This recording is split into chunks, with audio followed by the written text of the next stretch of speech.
Alvin, ang sundalo. Credit to the author. 1826-33. Ang mga pangalan po na nandito ay galing sa mga name generator. Kung meron man pagkakatulad sa mga pangalan ng tao o lugar at pangyayari, ito ay tunay na hindi sinasadya. Ang tuktok ng Eminent Saint Stage. Pinaikit ni Geoff ang kanyang mga mata nang marinig niya ang mga salita ng mga disipulo ng Mystical Sky Mansion mula sa Dalton clan. Kahit nalilito siya, natutuwa siya sa loob. Buti na lang nakapasok na ako sa Divine Saint Stage. Kung hindi, hindi ko mapapatay si Alvin ngayon. Whoosh! Sa ilalim ng mapagbantay na mga mata ng grupo ng mga disipulo ng Mystical Sky Mansion mula sa Dalton clan, ang kanyang figure ay kumikislap at nawala sa hangin. Natural, hindi talaga siya naglaho. Masyadong mabilis ang kanyang bilis na tila ganoon sa iba. Ang bilis ni Little Junior Brother. Nagpalitan ng tingin ang mga disipulo ng Mystical Sky Mansion mula sa Dalton clan. Kitang-kita ng lahat sa mga mata ng isa't isa ang gulat at hindi makapaniwala.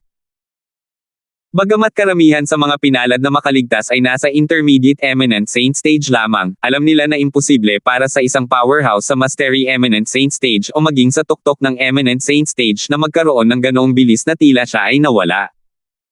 Tanging ang mga powerhouse sa Divine Saint Stage at pataas ang may kakayahan nito. Natural, mayroon ding isa pang posibilidad. Baka gumagamit siya ng Dao Talisman. Mayroong ilang mataas na uri ng pag-iwas sa mga Dao Talisman. Kapag na-activate na ang mga ito, hindi naging mahirap para sa gumagamit na magmukhang parang nawala siya sa hangin sa harap ng mga mata ng Intermediate Eminent Saint Stage Marshal o Dao Cultivators. Alam ko sa simula pa lang na mahal ni Lord Guardian at Lord Vice Mansion Master si Little Junior Brother. Pagkatapos ng nasaksihan ko ngayon, masigurado ako. Ang pag-iwas kay Dao Talisman na ginamit ngayon ni Little Junior Brother ay dapat na ibinigay sa kanya ni Lord Guardian o Lord Vice Mansion Master. Batay sa kung paano siya nawala sa hangin, tiyak na napakataas na Dao Talisman iyon. Siya na may kayamanan ay nagsasalita ng mas malakas kaysa sa iba. Ito ay isang mataas na uri ng pag-iwas sa Dao Talisman, ngunit ang Little Junior Brother ay basta-basta lamang na gumagamit nito. Nakakaabala ang gumawa ng mga paghahambing. Ang Little Junior Brother ay hinahangaan ng lahat sa sandaling siya ay ipinanganak, at ang daan patungo sa kanyang kinabukasan ay naihanda na para sa kanya. Siya ay hindi katulad natin. Kailangan nating umasa sa ating sarili sa paglalakbay na ito. Mula sa simula hanggang sa wakas, ang grupo ng mga disipulo ng Mystical Sky Mansion mula sa Dalton clan ay hindi man lang naisip ang posibilidad na si Geoff ay nakalusot sa Divine Saint Stage. Bilang mga miyembro ng Dalton clan, kilalang-kilala nila si Geoff. Bagamat maganda ang likas na talento ni Geoff, malamang na makapasok siya sa Mastery Refined Saint Stage. Hindi man lang nila naisip na makakalusot pa siya sa Eminent Saint Stage, lalo pa sa Divine Saint Stage. Naramdaman nila na imposible lang. Kung hindi nilinang ni Geoff ang Devouring Dark Devil Technique, marahil, ito ay magiging katulad ng iniisip ng grupo ng mga disipulo ng Mystical Sky Mansion mula sa Dalton clan. Gayunpaman nilinang ni Geoff ang Devouring Dark Devil Technique, at pagkatapos niya masipsip ang malaking halaga ng vital energy at dugo ng mga kabataang babae, ang kanyang cultivation base ay nakapasok na sa Early Divine Saint Stage. Samantala, si Alvin ay naglalakbay patungo sa isang malayong lupain. Sa pagkakataong ito, hindi niya sinasadyang pigilan ang Sun True Origin sa kanyang katawan habang naglalakbay siya sa pinakamabilis niyang bilis. Ang kanyang bilis ay katumbas ng isang powerhouse sa tuktok ng Eminent Saint Stage. Nagmukha siyang kanya na pinalabas habang lumilipad siya sa kalangitan. Nahati ang mga ulap sa kanyang gising. Mula sa malayo, tila isang makalangit na landas ang itinatakda sa timog. Ang ari-arian ng Azure Cloud Mansion ay matatagpuan sa timog. Kailan ako nagsimulang makiramay sa mga gustong pumatay sa akin? Tinuya ni Alvin ang sarili at tumawa nang maalala ang eksena kanina. Kanina, maaari sana niyang hintayin ang lahat ng Intermediate Eminent Saint Stage na mga disipulo mula sa Dalton clan na makalapit sa kanya bago siya kumilos at patayin silang lahat. Gayunpaman, sa sandaling iyon nang ang mga disciples ng Mastery Eminent Saint Stage mula sa Dalton clan ay sumugod sa kanya, hindi niya alam kung bakit ngunit isang pakiramdam ng pakikiramay ang nabuhay sa kanyang puso. Para sa kadahilanang ito, agad siyang kumilos at pinatay ang lahat ng Mastery Eminent Saint Stage disciples mula sa Dalton clan na gumawa ng isang hakbang ng walang anumang kilig. Para sa grupo ng Intermediate Eminent Saint Stage na mga disipulo mula sa Dalton clan, tinakot niya lang sila bilang isang babala. Hindi niya sila pinatay. Kung siya ang dating niya, hindi niya patatawarin ang mga may balak na pumatay sa kanya.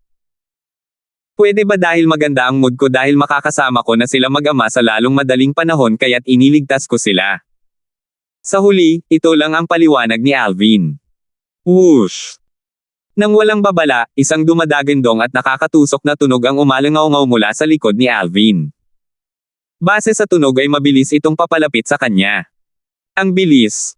Si Alvin na lumilipad sa pinakamabilis niyang bilis ay natigilan nang marinig niya ang tunog ng sipol ng hangin.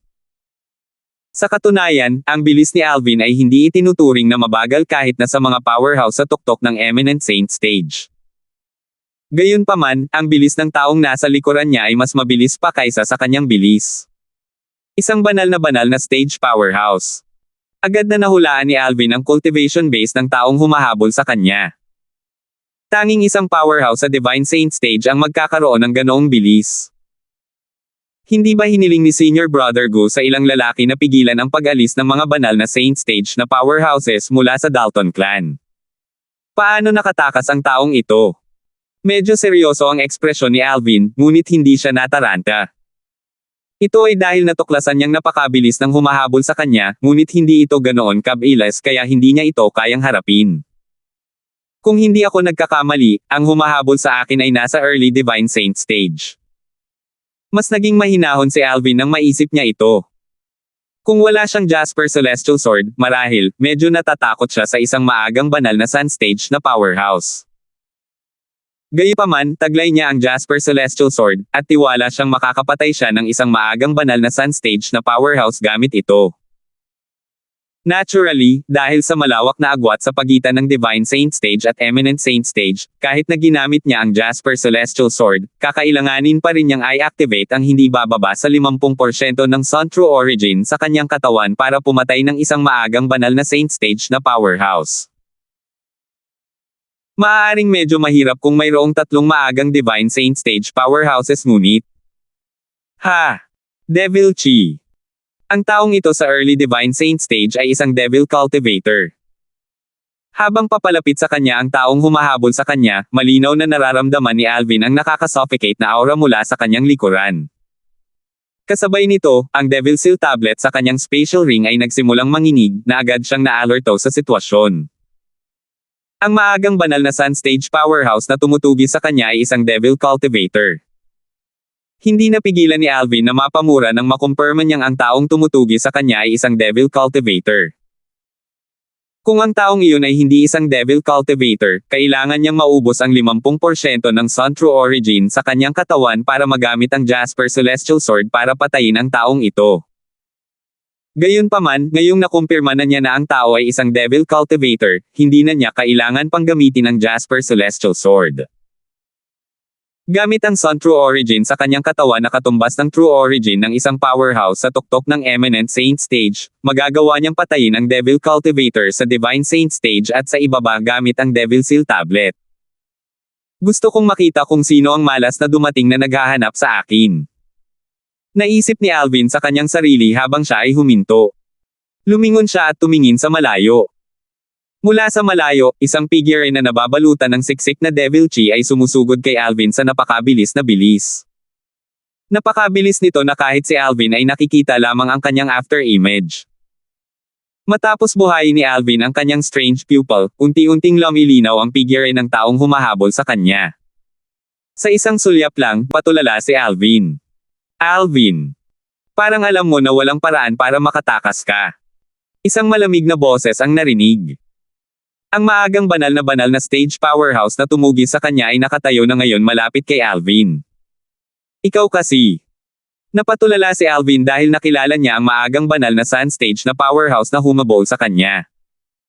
Bukod dito, pamilyar din siya sa taong ito. Kahit na sa pinakamabangis na panaginip ni Alvin ay hindi niya maiisip na ang maagang banal na Saint Stage na powerhouse na humahabol sa kanya ay magiging taong ito. Joff! Ang apo ni Jeffrey, isa sa dalawang tagapangalaga ng Mystical Sky Mansion at ang anak ni Delmar, ang Vice Mansion Master ng Mystical Sky Mansion. Naalala ni Alvin na si Geoff ay isa lamang Intermediate Refined Saint Stage Martial Cultivator, wala pang 2 taon ang nakalipas. Gayunpaman, ang kanyang cultivation base ay pumasok na sa Early Divine Saint Stage. Hindi lamang iyon, ngunit siya ay nagbalik loob sa isang Devil Cultivator. Bagamat maraming bagay ang nakita at naranasan ni Alvin, hindi pa rin niya maiwasang mamangha sa sobrang bilis ng cultivation. Alvin. I bet hindi mo naisip na ako iyon, tama.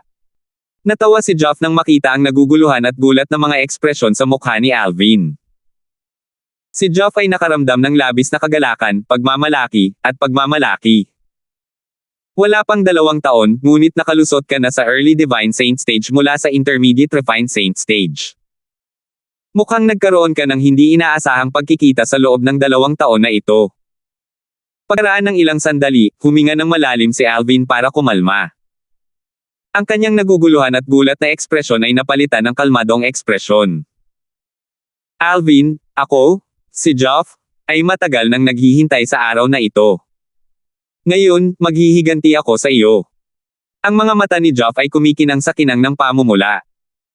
Galit na sigaw niya, at nang marating niya ang dulo ng kanyang pangungusap, medyo nag-hysterical siya. Naalala niya ang oras na iyon sa summit ng Heaven Palace nang ipahiya siya ni Alvin sa pamamagitan ng pampublikong pagsampal sa kanya ng 2 beses. Naalala niya ang panahong nasa St. Martial Secret Zone sila. 3 araw pa lang siya roon bago siya sinadya ni Alvin palabas. Kumulo ang galit sa dibdib ni Geoff na para bang malapit na itong tumalsik. Maghiganti. Nanatiling kalmado si Alvin sa pagharap sa masayang maingay na si Geoff. Paano ang planong gawin iyon? Paano? Papatayin kita. Huwag kang mag-alala, hindi kita hahayaang mamatay ng ganoon kadali. Unti-unti kitang pahihirapan. Mamamatay ka lamang kapag ang huling patak ng dugo ay umalis sa iyong katawan. Galit na sabi ni Zhao. Duguan ang mga mata niya. Patayin mo ako. Hindi kita minamaliit, pero kaya mo pa ba iyon? Tinuya siya ni Alvin. Hindi pinagsisihan ni Alvin ang paraan ng pakikitungo niya kay Geoff. Kung si Geoff ay hindi gaanong bastos at mapagmataas, ibinababa niya ang kanyang sarili sa antas ni Geoff. Napakaraming tao sa Mystical Sky Mansion. Imposible para kay Alvin na piliin lang si Geoff ng mag-isa. Alvin, katawa-tawa ka pa rin gaya ng dati. Ikaw na mismo ang nagsabi. Nasa Early Divine Saint Stage ako ngayon. Early Divine Saint Stage. Hindi ba magiging madali para sa akin, isang maagang banal na Saint Stage, na patayin ka, isang Martial Cultivator na nasa tuktok ng Eminent Saint Stage? Tumawa ng malakas si Geoff bago siya ngumisi. Ang Devil Chi sa kanyang katawan ay naging masiksik habang umaakyat ito sa hangin. 1827. Isang ideya ang lumitaw sa isip ni Alvin. Wala pang 2 taon ang inabot mo para makapasok sa Early Divine Saint Stage mula sa Intermediate Refined Saint Stage. At saka, naging Devil Cultivator ka. Geoff, huwag mong sabihin sa akin na nilinang mo ang Devouring Dark Devil Technique. Naiinis na tanong ni Alvin habang nakatingin kay Geoff. Nang marinig ang kanyang mga salita, ang Devil Chi na lumabas sa katawan ni Geoff ay biglang tumigil saglit. Pagkaraan ng ilang sandali, na parang nagpasya siyang huwag itago ang katotohanan ito, diretso siyang sumagot, paano kung ginawa ko? Kaya nga ang kaso. Nagulat si Alvin nang kumpirmahin ni Geoff ang kanyang hinala. Kung tutuusin, casual lang niyang naitanong iyon. Pagkatapos ng lahat, ang lower province ng Dao Martial Saintland ay napakalawak at naglalaman ng lahat ng uri ng kababalaghan. Hindi naman katakataka kung may sinasadya siyang makasalubong. Gayunpaman, inamin ni Geoff, sa isang paraan, na nilinang niya ang Devouring Dark Devil Technique. Dahil mamamatay ka ngayon, hindi mahalaga kahit nasabihin ko sa iyo ang tungkol dito. Ako ang nagayos ng pagpupulong ni Shu Jing at Louis, ang dating Palace Master of Heaven Palace. Hindi lang si Louis ang naglilinang ng Devouring Dark Devil Technique, nililinang ko rin ito. Sa opinyon ni Geoff, tiyak na mamamatay si Alvin ngayon kaya nagsalita siya ng walang pagpipigil dahil hindi siya nag-aalala sa mga salitang lalabas. Nakikita ko. Nagawa ni Alvin na pagsamasamahin ang puzzle matapos marinig ang paliwanag ni Geoff.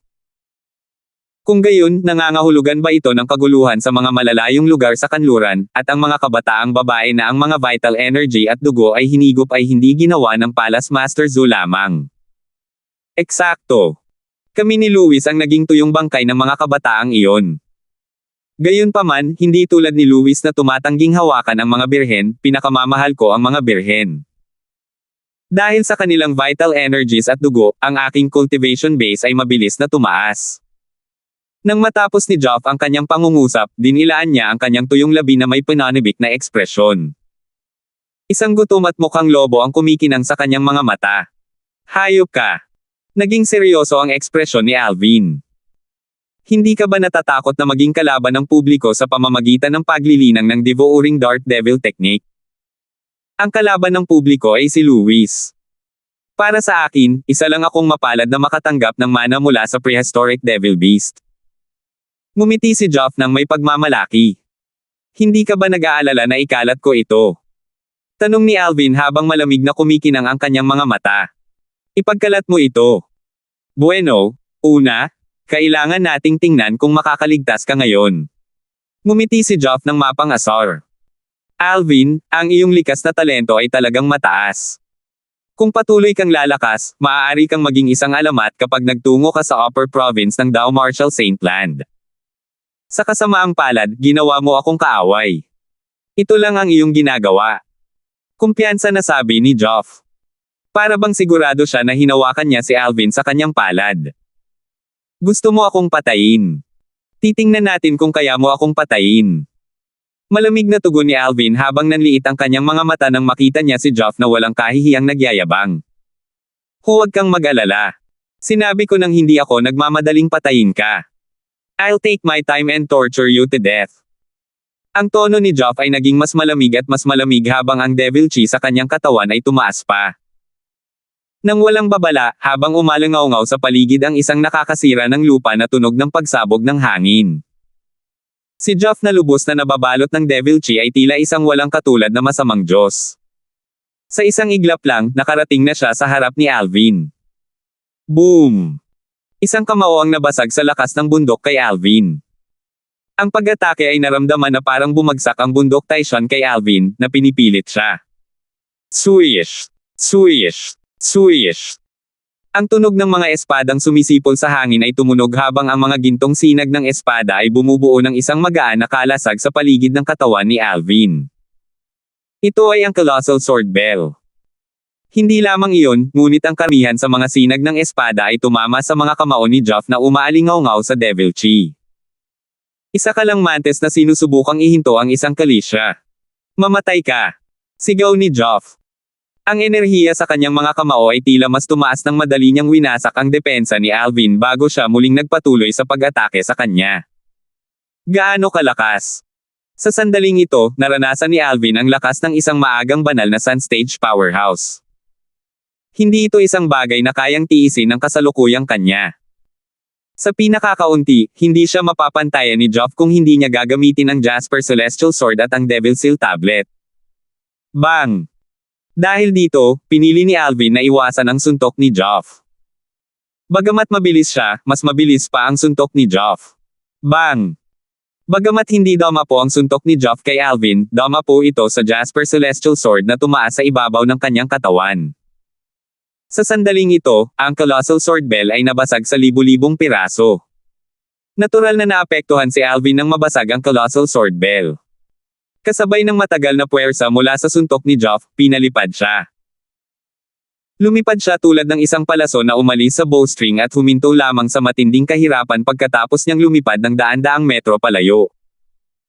Ang kanyang vital energy at dugo ay nasa kaguluhan, at nasugatan din niya ang kanyang mga panloob na organo. Mapalad din na mayroon siyang malakas na katawan. Kung ito ay isang ordinaryong martial cultivator sa tuktok ng Eminent Saint Stage, higit pa sa isang minor injury ang natamo niya mula sa malakas na suntok ni Joff. Ha! Nang matuklasan ni Joff na si Alvin ay nakaranas lamang ng menor de edad na pinsala, nagulat siya. Bagamat ang kanyang suntok ay hindi direktang dama po kay Alvin, ang enerhiya pagkatapos ng suntok na tumangay kay Alvin ay hindi masyadong mahina. Dapat ay patay na si Alvin, kung hindi man malubhang nasugatan.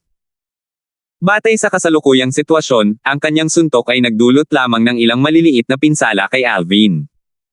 Well, maganda rin ito. Sa ganitong paraan makakapaglaro ako ng kaunti pa. Napangiti si Geoff. Ito ay maliwanag na siya ay sigurado sa kanyang tagumpay. Alvin, iyon lang ba ang mayroon ka? Nakakadismaya. Hindi nakalimutan ni Geoff na pukawin si Alvin sa kanyang mga salita. Puno ng pagmamataas ang kanyang mga mata. Geoff. Nahaharap sa pang-aasar ni Geoff, si Alvin na napabuntong hininga ay nanatiling kalmado. Aniya, dahil sobrang tapat mo at ibinunyag mo sa akin ang lahat, sa palagay ko dapat ay maging tapat din ako. Hindi patas kung napakaraming sikreto ko sa iyo. Nang matapos magsalita si Alvin, itinaas niya ang kanyang kamay at kumuha ng isang stone tablet sa ilalim ng mga mata ni Geoff. Kulang sa sulok ang batong tabletang ito ngunit makapal itong inukit ng maraming salita.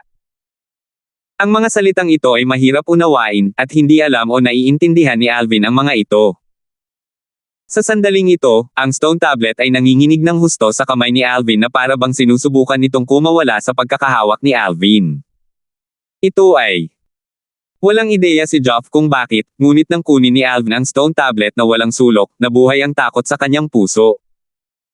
Nakaramdam siya ng pagkabalisa, ngunit hindi niya ito inihayag sa harap ni Alvin.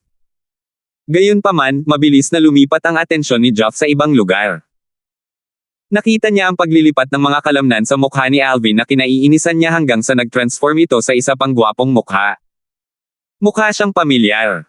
Nang makita niya ang gwapong mukha na ito, may pumasok sa isip niya. Parang nakita na niya ang mukha nito dati. Gayunpaman, hindi niya ito maalala sa loob ng mahabang panahon. Alvin lang ang pangalan ko. Darfield talaga ang apelyido ko. Ang boses ni Alvin ay umalangaw-ngaw sa mga tainga ni Geoff.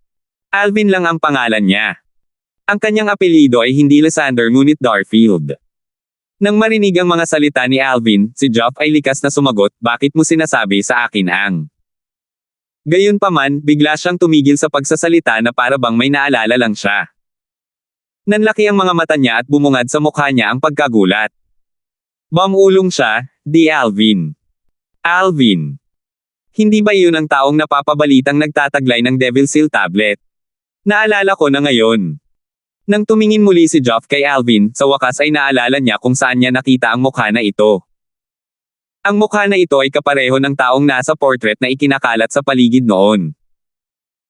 Ang tao sa portrait ay si Alvin na napapabalitang nagtataglay ng Devil Seal tablet. Ikaw si Alvin. Ngayong nanambalik na si Geoff, tila nakakita siya ng multo nang tumingin muli kay Alvin. Bago sumagot si Alvin, lumipat ang mga mata ni Geoff sa stone tablet na walang tulok sa kamay ni Alvin habang may isang nakakatakot na pag-iisip sa kanyang isipan. Siya si Alvin. Kung gayon, huwag mong sabihin sa akin ang hindi kumpletong stone tablet na ito ay ang Devil Seal tablet, isa sa 10 mahusay na Saint Weapons sa 10 Great Saint Weapons ranking. Ang Devil Seal tablet ay isa sa 10 mahusay na Saint Weapons sa 10 Great Saint Weapons ranking. Kung sino man ang nakakuha nito ay kayang patayin ang Devil Cultivator sa mas mataas na stage kaysa sa kanya. Nasa tuktok na siya ng Eminent Saint Stage para mapatay niya ang Devil Cultivator sa Divine Saint Stage at pababa gamit ang Devil Seal tablet. Sa sandaling naisip ito ni Geoff, nanlaki ang kanyang mga mata sa takot. Sa sobrang takot niya ay parang lalabas na ang puso niya sa dibdib niya. Pakiramdam niya ay may ginawang kalokohan ang Diyos sa kanya. Nilinang niya ang Devouring Dark Devil technique, at ang kanyang cultivation base ay sa wakas ay nakapasok na sa Divine Saint Stage at nalampasan si Alvin na kinaiinisan niya hanggang sa kaibuturan. Gayunpaman, nang malapit na siyang makaganti sa gusto niya, ang taong kinasusuklaman niya ay talagang naglabas ng Super Saint Weapon. Bukod dito, ito ay ang Devil Seal tablet. Maaaring si Alvin ay ipinadala ng Diyos upang sugpuin ako. Ang puso ni Geoff ay napuno ng galit at kahihiyan. Sa sandaling ito, ikinalungkot niya ang katotohanan na ang taong nasa harap niya ay palaging hihigit sa kanya sa lahat ng paraan. Alam ni Alvin na nakilala ni Geoff ang Devil Seal tablet nang makita niya ang sunod-sunod na mga ekspresyon sa mukha ni Geoff. In the end, he settled on a grim expression as he stared at the stone tablet. Ano? Kilala mo to? Bakit hindi ka na nagsasalita?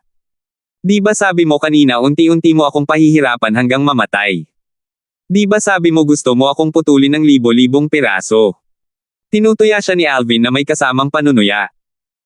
Sa sandaling kinuha ni Alvin ang Devil Seal tablet at inihayag ang kanyang pagkakakilanlan, ang sitwasyon ay naging ganap na 180 degree na pagliko. Si Joff na orihinal na nangunguna ay may nakasulat na takot sa kanyang mukha habang si Alvin na nasugatan ni Joff kanina ay nanag na ngayon. 1828. Hindi. Imposible. Paano magkakaroon ng ganoong pagkakataon? Paano magiging Alvin si Alvin? Tumanggi si Joff na maniwala dito. Ito ay dahil kung si Alvin ay si Alvin, kung gayon ang hindi kumpletong stone tablet sa kamay ni Alvin ay ang Devil Seal tablet, isa sa 10 Great Saint Weapons sa 10 Great Saint Weapons rankang. Sa lakas ni Alvin, kaya niyang talunin ang isang Devil Cultivator sa tuktok ng Divine Saint stage gamit ang Devil Seal tablet. Siya, sa kabilang banda, ay isang early Divine Saint stage Devil Cultivator lamang. Sa sandaling ito, buong pusong hiniling ni Joff na si Alvin ay tumatawag lamang sa kanyang bluff. Gayunpaman, ang kanyang takot sa hindi kumpletong tabletang bato ay totoong-totoo. Ito ay hindi isang psikolohikal na epekto. Tapos na. Napaisip si Alvin sa kanyang sarili habang nakatingin kay Joff nang walang pag-aalinlangan, walang balak na mag-aksaya pa ng mga salita sa kanya. Whoosh! Kasabay nito, itinaas ni Alvin ang kanyang kamay at itinaas ang Devil Seal tablet sa kanyang kamay. Ang Sun True Origin sa kanyang katawan ay lumabas sa kanyang katawan at pumasok sa Devil Seal tablet. Ang Devil Seal tablet ay nagsimulang manginig ng mas marahas. Isang makapal na itim ambon ang nagsimulang lumabas mula sa Devil Seal tablet bago ito binalot. Sa huli, sila ay nagmukhang mga bolts ng itim na kidlat na naglalabas ng nakakatakot na aura. Kapag kumalat ang aura ng Devil Seal tablet, kahit ang mga taong hindi Devil Cultivator ay manganginig sa takot, pati na ang Devil Cultivators na madaling nasupil ng Devil Seal tablet. Nang ipasok ni Alvin ang kanyang True Origin sa Devil Seal tablet, napagtanto ni Joff na siya ay tinarget na at ikinulong ng aura na ito. Hindi niya kayang labanan ang aura. Hindi lang iyon, ngunit nang siya ay ikinulong ng aura na ito, napagtanto niya na ang enerhiya sa kanyang katawan ay tila naglaho kahit paano niya sinubukang pakilyusin ito. Hindi. Takot na takot si Joff ngayon. Sa sandaling ito, 100% siyang nakatitiyak na ang hindi kapansin-pansing hindi kumpletong tabletang bato sa kamay ni Alvin ay ang Devil Seal tablet. Kung hindi ito ang Devil Seal tablet, hindi siya nito mapipigilan sa ganitong paraan. Ang tunay na pagkakakilanlan ni Alvin ay si Alvin. Alvin, kasalanan ko ang lahat. Kasalanan ko ang lahat. Hindi ako dapat naging mayabang. Hindi ako dapat umasa sa lakas ko at nang-aapi ng iba. Tama ngang sampelan mo ako. Deserve ko talaga. Karapatan mo rin akong paalisan sa St. Marshall Secret Zone. I will kill it. I don't deserve it. Aalisin ko ang galit sa puso ko at hindi na ako maghihiganti sa iyo. Nagpasya si Joff na itapon ang kanyang pride at ibinaba ang kanyang sarili nang makaharap si Alvin na nagtaas ng Devil Seal tablet at handang ihagis ito. Kung hindi siya susuko, tiyak mamamatay siya kung ihagis sa kanya ni Alvin ang Devil Seal tablet. Si Joff na pinahahalagahan ang kanyang buhay higit sa anupaman ay isa lamang ang nasa isip niya. Kailangan niyang mabuhay. Ang lahat ng iba pa ay hindi na mahalaga. Kahit sabihan pa siyang patayin ang kanyang ama at lolo, gagawin niya ito para lang mabuhay. Sa pagpigil sa kanya ng Devil Seal tablet, walang silbi kahit na nilinang niya ang Devouring Dark Devil technique na naglalaman ng Soul Congregation technique dahil ang Devil Seal tablet ay nakatarget sa kaluluwa. Kapag inatake nito ang isang Devil Cultivator, agad nitong dudurog ang kaluluwa ng Devil Cultivator. Nakaharap sa Devil Seal tablet, ang Soul Congregation technique ay kasing ganda ng wala. Hindi pinansin ni Alvin ang pagmamakaawa ni Joff. Walang sabi-sabi, ibinato niya sa kamay ang Devil Seal tablet na hawak niya. Bumagsak. Nang umalis ang Devil Seal tablet sa kanyang kamay, ang hangin ay nanginig at ang mga alon ay nagsimulang kumalat sa hangin. Ang malalakas na bugzo ng hangin ay nagpakalat sa mga ulap na parang may hinihiwa. Whoosh! Kasunod ng Devil Seal tablet, umalangaw-ngaw sa hangin ang mga tunog ng hangin at kulog. Sa isang kisap lang ng mata, mabilis itong lumalapit kay Joff. Hindi. Sa sandaling ito, si Joff na may ekspresyon ng kawalan ng pag-asa sa kanyang mukha ay maaari lamang umiyak sa loob. Pagkatapos niyang ihagis ang Devil Seal tablet, malamig na nakatingin lang si Alvin sa gilid. Sa kanyang opinyon, magiging madali para sa Devil Seal tablet na nilagyan ng kanyang Sun True Origin na patayin si Joff. Siguradong mamamatay si Joff. Dumagundong. Gayunpaman, nang makita niyang ang Devil Seal tablet ay malapit kay Joff at papatayin na sana siya, isang malakas na dagandong na ingay ang biglang umalingaw-ngaw sa hangin. Nagpatuloy ang dagandong habang ang isang alon ng masiksik na Devil Chi ay tumaas sa hangin. Sino yan? Nang marinig ni Alvin ang dumadagandong na ingay at naramdaman ang makapangyarihang Devil Chi, agad niyang inilabas ang kanyang Jasper Celestial Sword habang binabantayan niya ang abot tanaw dahil ang ingay ay nanggaling sa direksyong iyon. Ang alon ng enerhiya ay hindi lamang malakas, ngunit naglalaman ito ng nakakagulat na dami ng Devil Chi.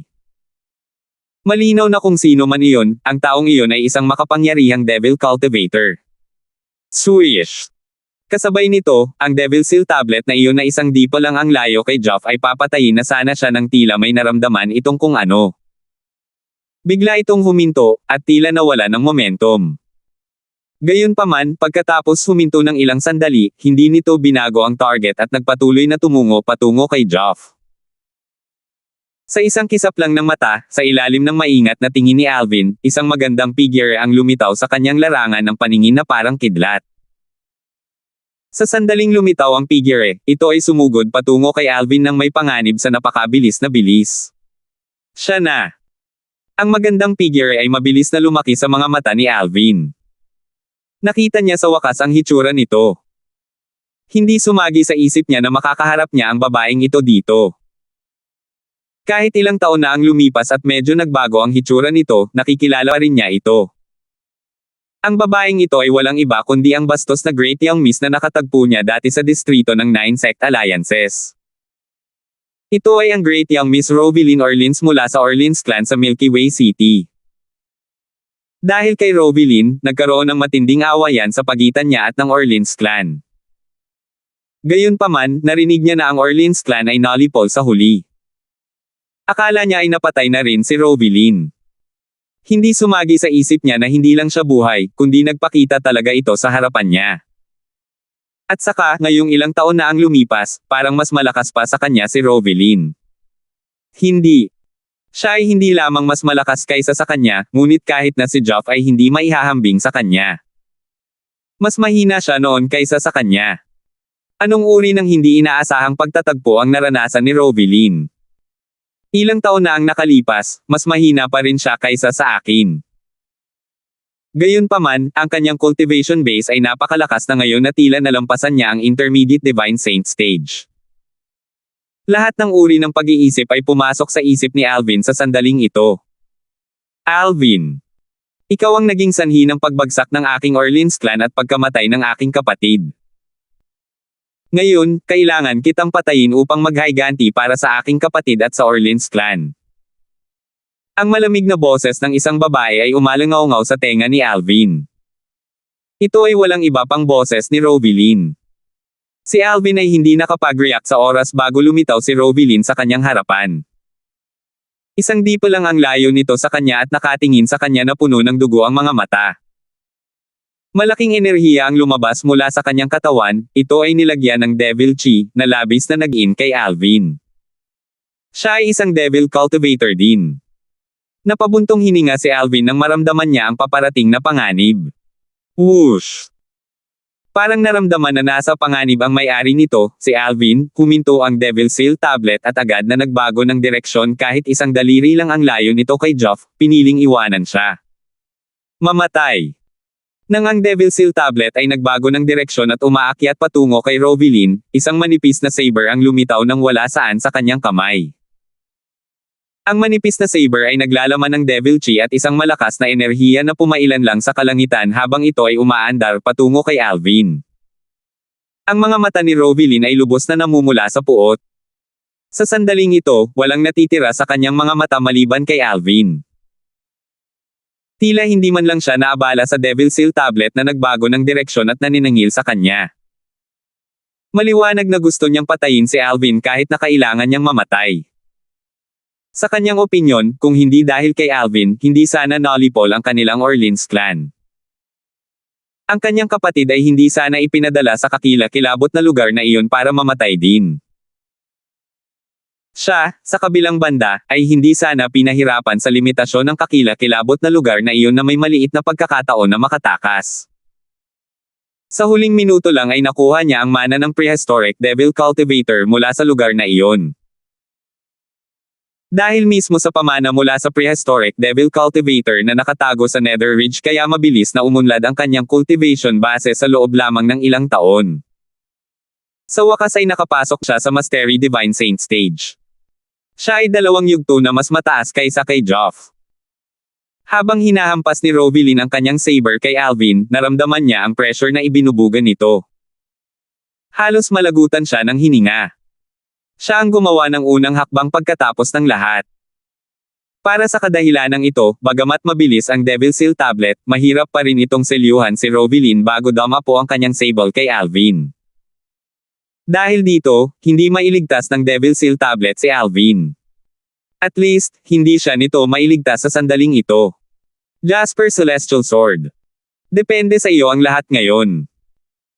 Si Alvin ay nanatiling nakabantay ng matagal bago lumitaw si Rovilin at ipinakita ang kanyang lakas na tila nasa Intermediate Divine Saint stage man lang.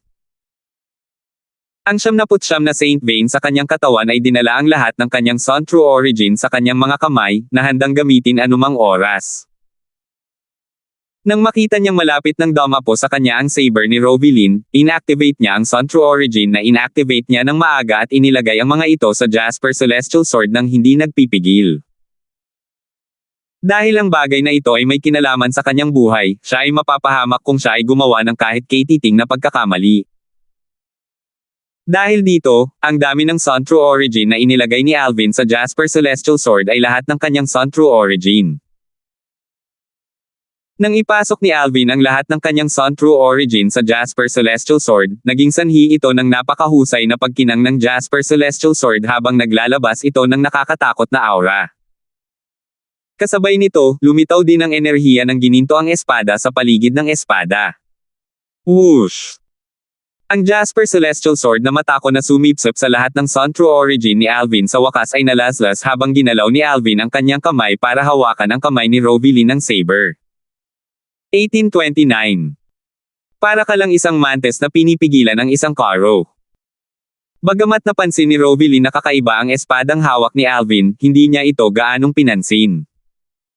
Sa kanyang opinyon, isa lamang siyang martial cultivator sa tuktok ng Eminent Saint stage. Kahit nabigyan siya ng kasumpa-sumpa na Super Saint Weapon, ang Cloud9 Sword, sa 10 Great Saint Weapons ranking, imposible pa rin para sa kanya na harangin ang kanyang pag-atake. Ganito ang tiwala niya bilang Mastery Divine Saint Stage Devil Cultivator. Kung hindi dahil sa katotohanang natatakot siya sa Devil Seal Tablet na nasa pag-aari ni Alvin, hindi siya magtatago sa dilim habang naghihintay siya ng pagkakataong makakilos. Nang lumitaw si Joff at ginulo ang Devil Seal Tablet, naramdaman niyang ito na ang pinakamahusay na oras para sa kanya upang kumilos. Dahil dito, nang makita niyang nagbago ang direksyon ng Devil Seal Tablet mula kay Joff pagkatapos niyang umatake, sinamantala niya ang pagkakataong mabilis siyang makakilos. Matagal na siyang naghanda na mamatay kasama si Alvin. Swish! Ang saber sa kamay ni Rovilin ay nalaslas sa kalangitan na parang pilak na buwan na umulan ng malakas. Sa huli, direktang nakipagsagupaan ito sa Jasper Celestial Sword na hawak ni Alvin. Boom! Boom! Boom! Habang ang puwersa sa sable sa kamay ni Rovilin ay bumangga sa puwersa ng Jasper Celestial Sword, ang kalangitan ay nanginig habang ang dumadagandong na tunog ng mga pagsabog ng hangin ay umalangaw-ngaw. Marahas na gumalaw ang hangin bago ito napalitan ng mga bulk zone ng bagyo na humampas sa paligid. Imposible! Nang mapansin ni Rovilin na ang espada sa kamay ni Alvin ay bahagyang mas nakahihigit sa sable sa kanyang kamay, ang kanyang ekspresyon ay agad na natakot. Hindi niya inaasahan na may mangyayaring ganoon. Hindi ba martial cultivator si Alvin sa tuktok ng Eminent Saint stage? Kailan pa naging sapat ang lakas ng isang martial cultivator sa tuktok ng Eminent Saint stage para labanan ang isang Mastery Divine Saint stage Devil Cultivator? Sa sandaling ito, hindi ikinonekta ni Orleans ang lakas ni Alvin sa espada na nasa kanyang kamay. Samantala, si Joff na nakalimutan na ng Devil Seal tablet ay hindi man lang inisip o pinanood ang naganap na eksena habang siya ay tumakas sa malayo. Nawala siya sa malayo sa isang kisap mata na parang multo, palayo sa kung saan nag-aaway sina Alvin at Rovilin. Basag. Isang basag na tunog ang umalangaw-ngaw sa hangin. Sa nangyari, nabali ng Jasper Celestial Sword sa kamay ni Alvin ang saber ni Rovilin. Para itong naging isang mabangis na ahas, walang awa nitong hinampas si Rovilin. Gayunpaman, siya ay isang powerhouse sa Mastery Divine Saint stage kung tutuusin. Kasabay ng nauubos na lakas ng Jasper Celestial Sword ni Alvin, nagawa niyang iwasan ang critical na strike mula sa Jasper Celestial Sword. Bagamat nagawa niyang iwasan ang Jasper Celestial Sword, sa wakas ay dumating na ang Devil Seal tablet. Bang! Ang Devil Seal tablet ay bumagsak sa kanya mula sa langit na parang bundok na para bang gusto siyang sugpuin ng buo. Hindi. May hindi gustong ekspresyon sa mukha ni Rovilin nang ang Devil Seal tablet ay bumagsak sa kanya at nakita niya si Alvin na hindi makatayo, ang kanyang lakas ay ganap na naubos. Kahit mamatay ako, gusto kitang hilahin pababa kasama ko. Ginamit niya ang lahat ng kanyang lakas para buhayin ang sirang saber sa kanyang kamay. Balak niyang itapon ang saber para patayin si Alvin bago siya patayin ng Devil Seal tablet. Nagtitiwala siyang mamamatay si Alvin kapag ibinaton niya ang sirang saber sa kanya. Ito na ang huling pagkakataon niya. Sa kasamaang palad, nang si Rovilin ay nagpapakilos ng enerhiya sa kanyang katawan para ipasok ito sa sirang saber, ang nakakakilabot na enerhiya ay lumabas mula sa Devil Seal tablet at binalot siya. Isang malupit na enerhiya ang umusbong sa kanyang isipan ng walang pag-aalinlangan, ganap na sinisira ang kanyang kaluluwa. Nawala ng buhay ang kanyang katawan sa sandaling nawasak ang kanyang kaluluwa. Ang sirang saber sa kanyang kamay na ihahagis niya kay Alvin kanina ay nahulog din sa kanyang kamay. Sa di kalayuan, si Alvin na nakakita kay Rovilin na pinatay ng Devil Seal tablet ay nakahinga ng maluwag habang siya ay humihingal. Damn it! Nagawa ni Joff na takasan ang Joff na iyon. Pagkaraan ng ilang sandali ay humihingal, si Alvin na nakarecover na ay bahagyang inilipat ang kanyang mga mata sa malayo. Nang makita niyang walang tao, bumalatay sa mukha niya ang takot. Devil Seal tablet. Sabay tingin sa Devil Seal tablet. Tila naramdaman ng Devil Seal tablet ang kanyang nararamdaman. Nang walang anumang babala, ang mga itim na kidlat ay nagsimulang umahan mula rito. Kasunod nito, nagsimula itong umikot sa himpapawid na para bang may sinisiyasat ito sa lahat ng direksyon. Whoosh! Pagkaraan ng ilang sandali, sa ilalim ng sabik na titig ni Alvin, ang Devil Seal tablet ay biglang nanginig bago ito tila nag-transform sa isang meteor na mabilis na pumailan lang sa kalangitan. Nawala ito sa isang iglap lang sa harap ng mga mata ni Alvin. Ang direksyon na tinatahak ng Devil Seal tablet ay ang direksyon na tinakasan ni Joff. Joff! Matapos itago ni Alvin ang singsing ni Rovilin, nagsimula siyang lumipad gamit ang natitira sa kanyang Sun True Origin. Bagamat ang kanyang bilis ay hindi sa pinakamataas, hindi ito maituturing na mabagal. Gayunpaman, habang ang Sun True Origin ay patuloy na nauubos, ang kanyang bilis ay nagsimulang bumagal din. Sana maabutin ng Devil Seal tablet si Joff at mapatay siya, naisip ni Alvin sa kanyang sarili na may tahimik na panalangin. Sa di kalayuan, buong lakas na tumakas si Joff matapos baguhin ng Devil Seal tablet ang target nito. Ang kanyang bilis ay nasa tuktok nito, hindi siya nang ahas na maging pabaya. Bagamat nasa proseso na siya ng pagtakas, naalimpungatan ang ekspresyon ng mukha niya dahil wala siyang narinig na ingay sa likuran niya.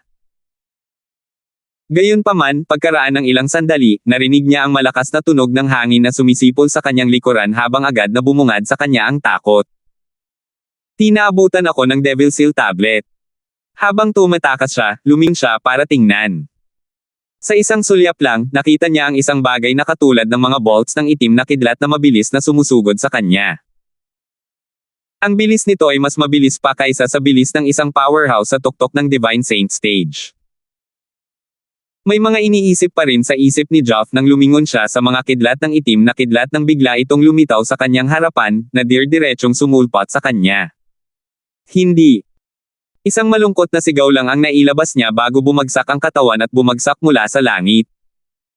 Walang anumang palatandaan ng buhay sa kanyang mga mata. Ito ay maliwanag na ang kaluluwa ni Joff ay nawasak ng Devil Seal tablet ngayon. Pagkaraan ng 15 minuto, sa wakas ay narating ni Alvin ang lugar na ito.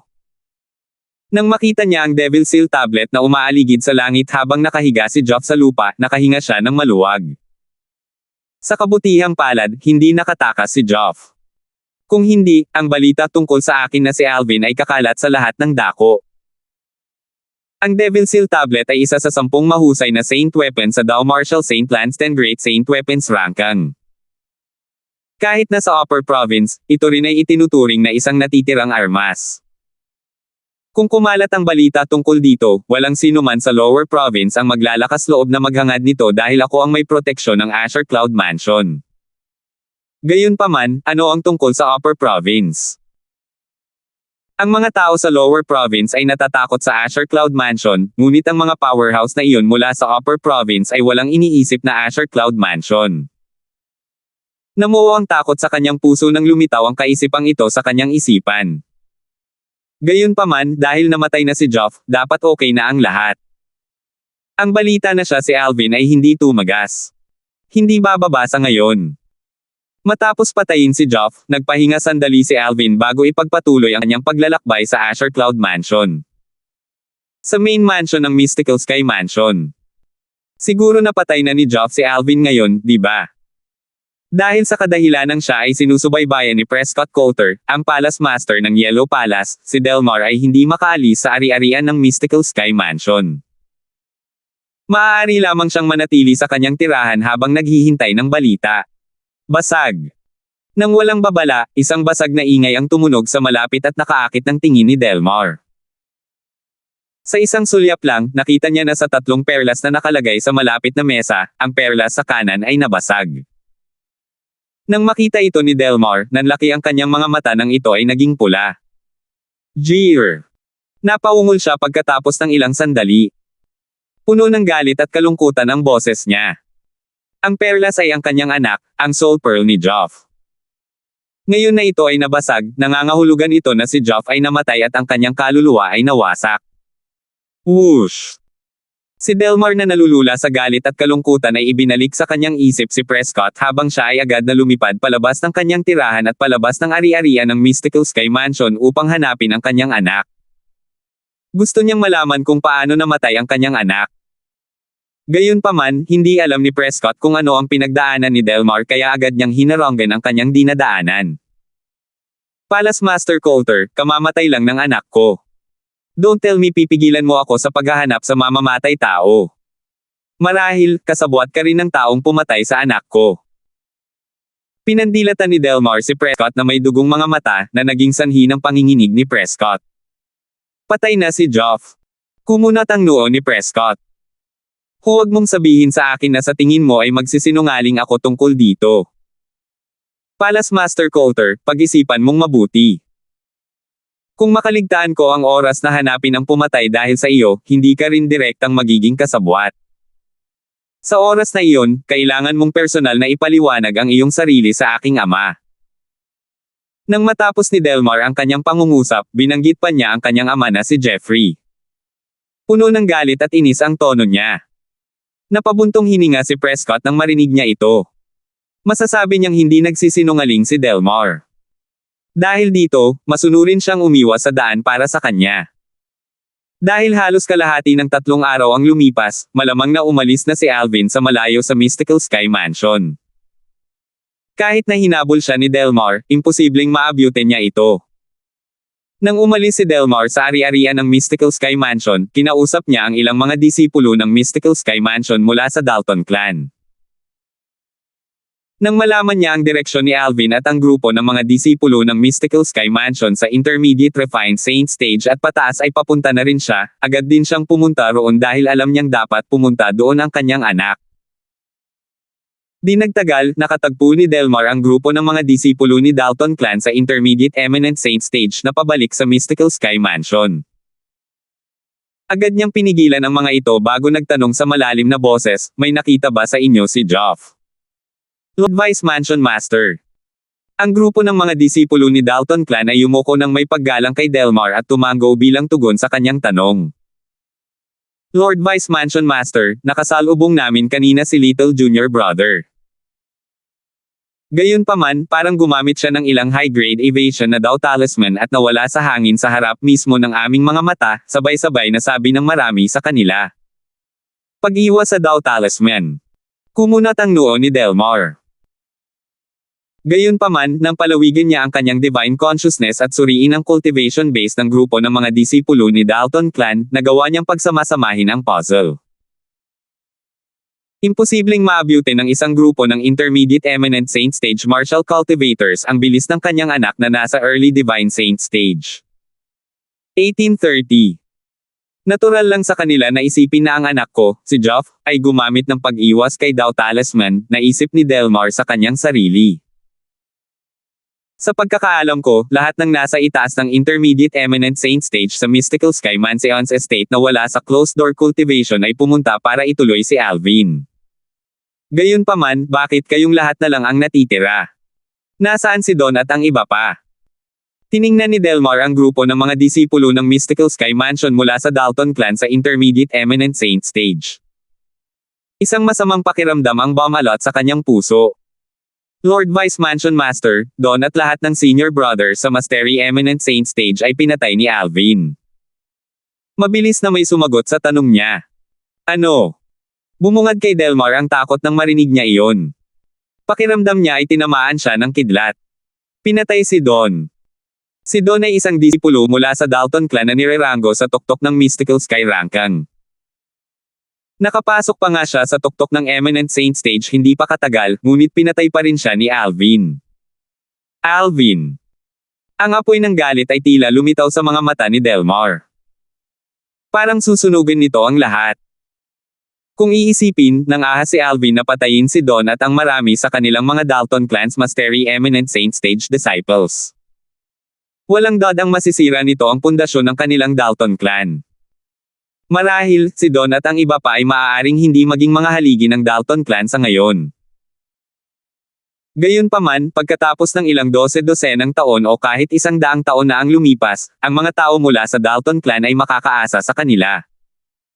Gayunpaman, bago pa magkaroon ng panahon si Don at ang iba pa na lumakas, napatay na sila ni Alvin. Paanong hindi magagalit si Delmar? Sa sandaling ito, tila nakalimutan ni Delmar ang isang bagay. Kung hindi susundan ni Don at ng iba pa si Alvin, hindi sana siya kikilos ng walang awa. Natural, bagamat hindi niya naisip iyon, kahit na naisip niya, pakiramdam niya ay wala silang ginawang mali.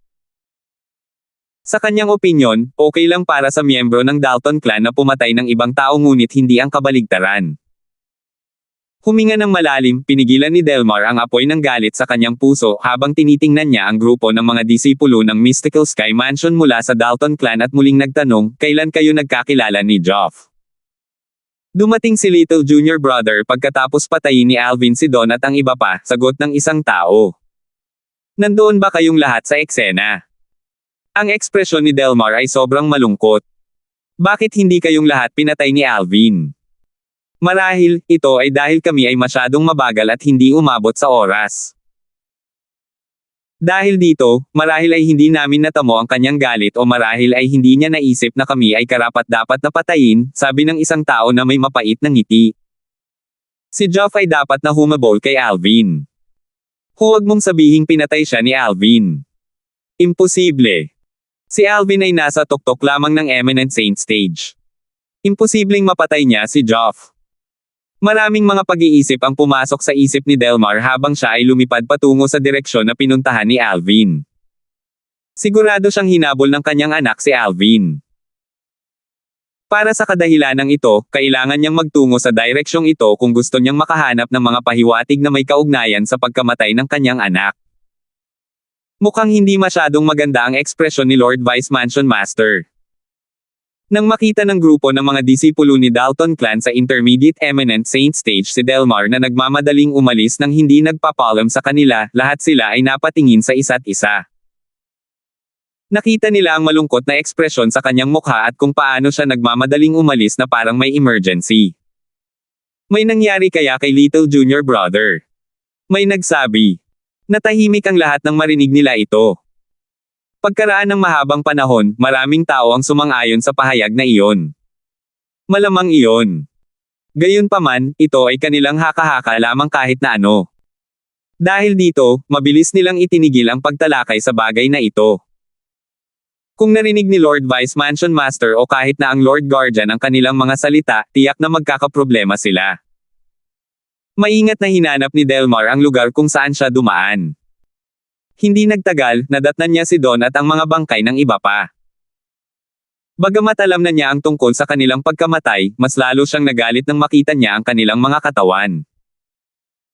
Alvin, ang aming Dalton clan ay hindi mabubuhay sa ilalim ng parehong langit na gaya mo. Isinusumpa kung hindi ako tao kung hindi kita papatayin. Sa kasamaang palad, si Alvin ay nakatadhana na hindi alam ang kanyang galit. Kahit na gawin niya, kutsain niya lang siya. Hindi sila mabubuhay sa ilalim ng parehong langit. Noong nakaraan, ang Dalton clan ay nagpasya na napatayin siya. Kung hindi yun ang kaso, bakit napakaraming tao mula sa Dalton clan ang gagawa ng iba't ibang paraan para patayin siya? Joff. Si Delmar ay nagmamadaling hanapin ang pumatay sa kanyang anak at ang dahilan ng pagkamatay ng kanyang anak kaya nagpatuloy siya sa paglipad pagkatapos masulyapan si Don at ang mga katawan ng isa pa. Hindi nagtagal, muli siyang nakatagpo ng ibang katawan. Sino ang babaeng ito? Ang bangkay na natagpuan ni Delmar ay kay Rovilin na pinatay ng Devil Seal Tablet. Bagamat hindi alam ni Delmar kung sino siya, sinuri pa rin niya ang kanyang katawan. Hindi napigilan ni Delmar na mapabuntong hininga pagkatapos niyang suriin ang kanyang katawan. Tila ang sanhi ng kanyang kamatayan ay dahil sa kanyang kaluluwa na direktang nawasak. Ang taong pumatay sa kanya ay dapat na isang powerhouse na dalubhasa sa pag-atake ng Divine Consciousness. Sa Dao Martial Saintland, martial man o Dao cultivators, mayroong minurya ng mga tao na dalubhasa sa pag-atake ng Divine Consciousness. Ang mga taong ito ay umaatake sa kanilang banal na kamalayan at kadalasan ay makakahuli ng iba ng hindi nalalaman at papatayin sila ng walang tunog. Dahil bangkay lang iyon ang hindi niya kilala, hindi ito pinansin ni Delmar at pinag-aralan ang paligid. Sa huli, may nahanap siya. Nakita niya ang mga bakas ng pagtakas ni Joff. Natural, hindi niya alam na pagmamay-ari ito ng kanyang anak na si Joff. Bagamat iyon ang nangyari, sinundan pa rin niya ang mga landas. Pagkalipas ng isang oras, sa wakas ay natagpuan ni Delmar ang katawan ni Joff. Bagamat marami na siyang napatay noon, nangingilid ang mga luha niya nang makita ang katawan ng sariling anak. Joff! Sino ito? Sino ang pumatay sa iyo? Sa sandaling ito, si Delmar ay nasa bingit ng pagkawala ng kanyang katinoan. Sa paglipas ng panahon, sa wakas ay napagtanto niya na wala na siyang magagawa sa ganitong paraan. Hinalma niya ang sarili at sinimulang pag-aralan ang katawan ng anak. Sa sandaling pag-aralan niya ang katawan ng kanyang anak, may nakita siyang kakaiba. Natuklasan niyang walang anumang sugat sa katawan ni Joff, kahit isang pasa. Wala rin namang internal injury si Joff. Tiyak na pinatay siya sa pamamagitan ng pagwasak ng kanyang kaluluwa. Don't tell me na siya at ang babaeng nakita ko kanina ay pinatay ng iisang tao. Sino ang gustong pumatay sa anak ko? Halos mawala na naman ng katinoan si Delmar nang mapagtantong huminto ang mga riles dito. Maingat siyang naghanap ng mga pahiwatig sa paligid, ngunit wala man lang siyang nakita. Sa bilis ni Joff, malamang naabutan niya si Alvin bago siya pumunta rito. Gayunpaman, hanggang ngayon, hindi ko pa nakikita ang bangkay ni Alvin. Marahil ay makakahanap pa ako ng higit pang mga pahiwatig kung ipagpapatuloy ko ang pagsunod sa direksyong pinuntahan ni Alvin nang umalis siya sa Mystical Sky Mansion, naisip ni Delmar sa kanyang sarili at nagpatuloy sa direksyon na tinatahak ni Alvin. Natural, itinago din niya ang katawan ni Joff sa kanyang spatial ring upang mapangalagaan ito. Sa sandaling ito, bukod sa hindi mapigil na galit, may lungkot din sa mukha niya. Dahil sa pagkamatay ni Joff, umalis si Delmar sa Mystical Sky Mansion. Pagkatapos niyang ilayo ang katawan ni Joff, nagpatuloy siya sa direksyon kung saan matatagpuan ang Azure Cloud Mansion. Naturally, hindi alam ni Alvin na patungo sa Azure Cloud Mansion ang lahat ng ito. Bagamat ganoon ang nangyari, napaka-metikuloso pa rin niya sa kanyang mga kilos. Pagkatapos niyang patayin si Joff, nagpalit siya ng isang set ng kulay abong robe. Bukod dito, muling binago niya ang kanyang hitsura gamit ang disguising secret tactic. Kasalukuyan siyang mukhang ordinaryo. Kahit na ang ina ni Alvin, si Rosa, ay nakatayo sa kanyang harapan, maaaring hindi niya ito makilala, lalo pa ang ibang tao. Ha! Matapos ipagpatuloy ang kanyang paglalakbay sa loob ng ilang oras, malinaw na naririnig ni Alvin ang mabilis na tunog ng hangin na sumisipol sa kanyang likuran na papalapit ng papalapit.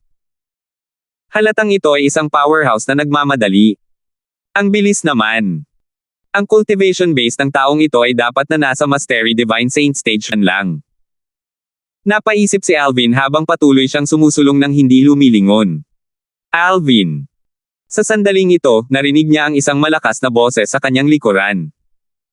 Ramdam niya ang aura na nakadirekta sa kanya. Delmar. Agad na nahulaan ni Alvin kung kaninong boses iyon. Ito ay walang iba kundi si Delmar, isa sa mga Vice Mansion Masters ng Mystical Sky Mansion. Hindi siya masyadong nagulat sa hitsura ni Delmar sa lugar na ito. Dahil napatay niya si Joff, malalaman kaagad ni Delmar ang pagkamatay ng kanyang anak sa sandaling nabasag ang soul pearl ng kanyang anak. Walang pag-aalinlangan na agad siyang aalis sa Mystical Sky Mansion para ituloy siya.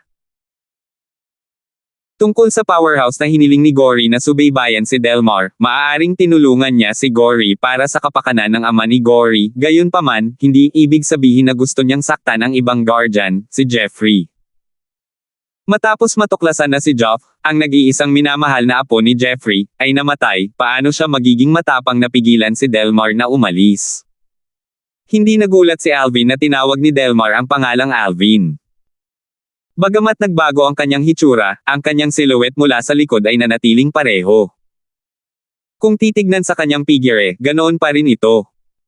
Agad na lumingon si Alvin at tumingin kay Delmar na nakatitig sa kanya na may nalilitong ekspresyon. Nagkunwari siyang kamangmangan habang nagtanong, "Senyor, tinawag mo ba ako?" Nang makita ni Delmar ang kasalukuyang ordinaryong anyo ni Alvin, sumimangot siya. Paano ito naging posible? Ang figure ng taong ito ay halos magkapareho kay Alvin, paano siya naging iba? Bakit hindi siya si Alvin? Imposible. Pinalawak niya ang kanyang divine consciousness ngunit wala siyang makitang bakas ng disguise sa taong ito, dahilan para makaramdam siya ng labis na pagkabigo. Gayunpaman, hindi pinansin ni Delmar ang tanong ni Alvin. Sa isang iglap lang, nawala siya sa harapan ni Alvin. Nang makita ito ni Alvin, nakahinga siya ng maluwag. Ang kanyang panloob na damit ay basang-basa na rin sa pawis. Buti na lang alam ko itong disguising secret tactic na hindi na-detect ng divine consciousness. Kung hindi, namatay na sana ako ngayon. Nang maisip niya ito, pakiramdam niya ay napakaswerte niya. Ipagpatuloy natin ang aking paglalakbay. Sa aking kasalukuyang bilis, dapat ay makakarating na ako sa Asher Cloud Mansion sa loob ng ilang araw. Si Alvin ay nagpatuloy sa paggalaw sa sandaling naisip niya ito. 1831. Nagpatuloy si Delmar sa paghahanap ng ilang araw, ngunit wala siyang makitang anumang bakas ng Alvin. Sa huli, maaari lamang siyang bumalik sa kawalan ng pag-asa. Sana hindi na lang bumalik si tatay. Kung hindi, hindi ko talaga alam kung paano ipaalam sa kanya ang bagay na ito. Umabot na sa estado ang pagmamahal niya kay Joff kung saan inispoil na lang niya ito palagi. Kapag nalaman niya ang pagkamatay ni Joff, hindi niya matatanggap ang lahat. Napaisip si Joff sa kanyang paglalakbay pabalik. Gayunpaman, nakatadhana siyang mabaygo. Sa sandaling bumalik siya, natuklasan niyang bumalik din ang kanyang ama. Balita ko nakabalik na si Joff. Nasaan na siya? Ito ang mga unang salitang sinabi ni Jeffrey nang makita niya si Delmar. Thud. Sa sandaling marinig ni Delmar ang kanyang mga salita, agad siyang lumuhad sa harap ni Jeffrey na may hapis na ekspresyon bago niya ibinaba ang kanyang ulo. Piyama, Joff. Joff ay patay na. Boom! Ang mga salita ni Delmar ay kasing lakas ng tunog ng kulog nang pumasok ito sa mga tainga ni Jeffrey. Baka sa mukha niya ang takot habang nanlalaki ang mga mata. Kasunod nito, tumingin siya kay Delmar at malakas na nagtanong, ano ang nangyari? Kanina lang ako umalis. Paano ito mangyayari? Ama, ganito po. Patuloy na isinalaysay ni Delmar ang nangyari kay Jeffrey. Kasama dito kung paano nakuha ni Geoff ang mana mula sa isang prehistoric devil beast at kung paano nakapasok ang kanyang cultivation base sa early divine saint stage. Dapat ay makaramdam ng labis na kagalakan si Jeffrey nang malaman niya na ang kanyang apo na hindi pa umabot sa 40 taong gulang ay nakapasok na sa early divine saint stage. Gayunpaman, hindi man lang siya nagkaroon ng pagkakataon na makaramdam ng kasiyahan nang sabihin sa kanya na namatay ang kanyang apo na nagkaroon ng hindi inaasahang pangyayari. Napatay siya sa pamamagitan ng pagwasak ng kanyang kaluluwa sa pamamagitan ng pag-atake ng divine consciousness. Sa wakas, kinuha ni Delmar ang katawan ni Geoff mula sa kanyang spatial ring. Geoff! Nang makita ang katawan ni Geoff, tumulo ang mga luha ni Jeffrey sa kanyang mukha. Marahan niyang inabot para haplasan ang mukha ni Geoff bago ang kanyang tingin ay biglang naging malamig at nakakatusok. Ibig sabihin ba nito ay si Alvin ang hindi direktang dahilan ng pagkamatay ni Geoff? Oo. Tumango si Delmar at galit na sinabi, kung hindi dahil sa pag-alis ni Alvin sa Mystical Sky Mansion, hindi sana aalis si Geoff para habulin siya. Kung hindi umalis si Geoff para habulin siya, hindi sana siya namatay. Ito ang dahilan kung bakit si Alvin ang hindi direktang dahilan ng pagkamatay ni Geoff. Posible bang si Little Go ang nakahanap ng powerhouse na dalubhasa sa pag-atake ng divine consciousness para protektahan si Alvin nang umalis siya at pinatay ng taong iyon si Geoff gamit ang divine consciousness attack? Nag-isip si Jeffrey na may seryosong ekspresyon sa kanyang mukha. Posible yan. Kung hindi ito mga salita ni Jeffrey, hindi maiisip ni Delmar ang posibilidad na ito. Tara na. Sumunod ka sa akin para hanapin si Gory. Sa sandaling lumabas ang mga salita ni Jeffrey sa kanyang bibig, ipinagpatuloy niya si Delmar upang hanapin si Gory. Nagtipon si Gory ng isang grupo ng mga powerhouse gamit ang koneksyon ni Gerald para higpitin ang mga miyembro ng Dalton clan na nasa Divine Saint stage at pataas na umalis sa estate. Walang magawa si Jeffrey sa kanya dahil pinuprotektahan lang niya ang kanyang kaibigan. Tungkol dito, mali ang kanilang Dalton clan. Gayunpaman, kung talagang humiling si Gory sa isang tao na protektahan si Alvin sa kanyang paglalakbay at pinatay ang kanyang apo, ito ay ganap na naiibang bagay. Nang matagpuan nila si Gory, itinanggi niya ito.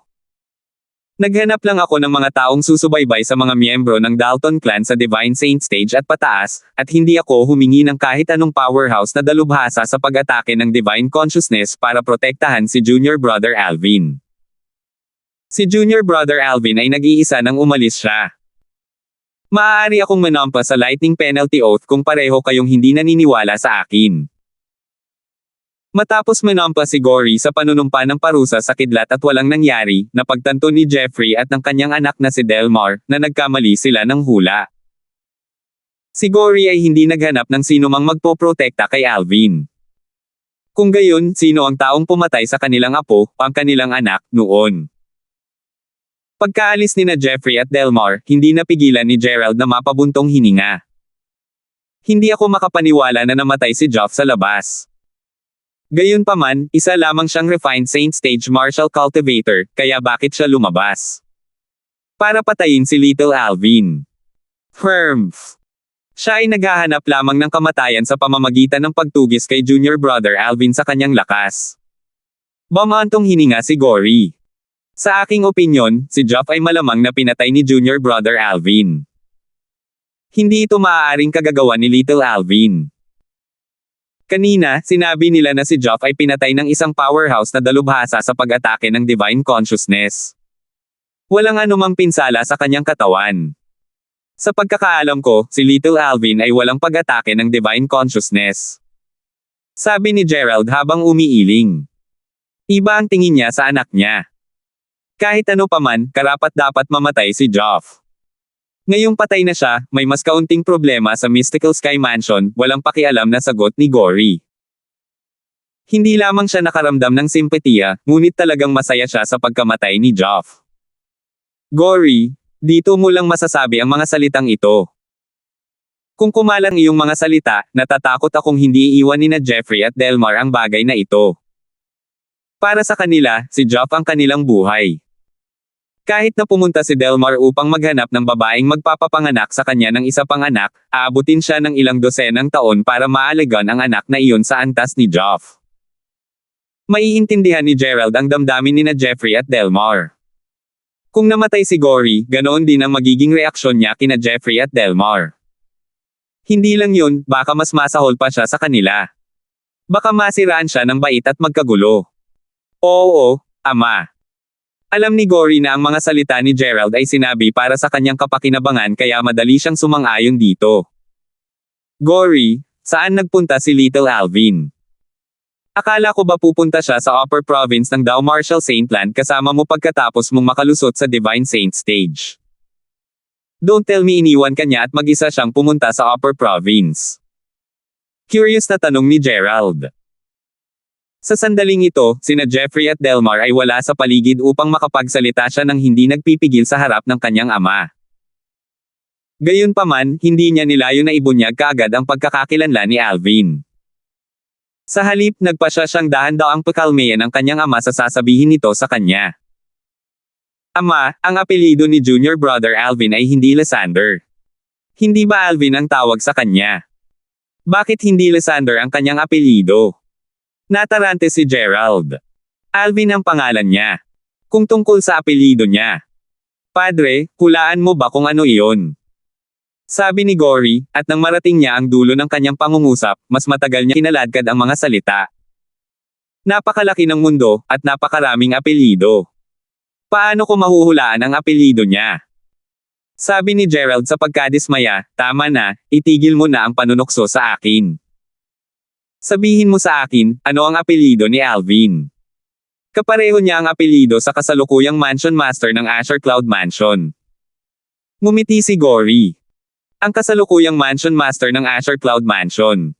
Raymond. Ang apelyido ng Little Alvin ay Darfield. Bahagyang natigilan si Gerald.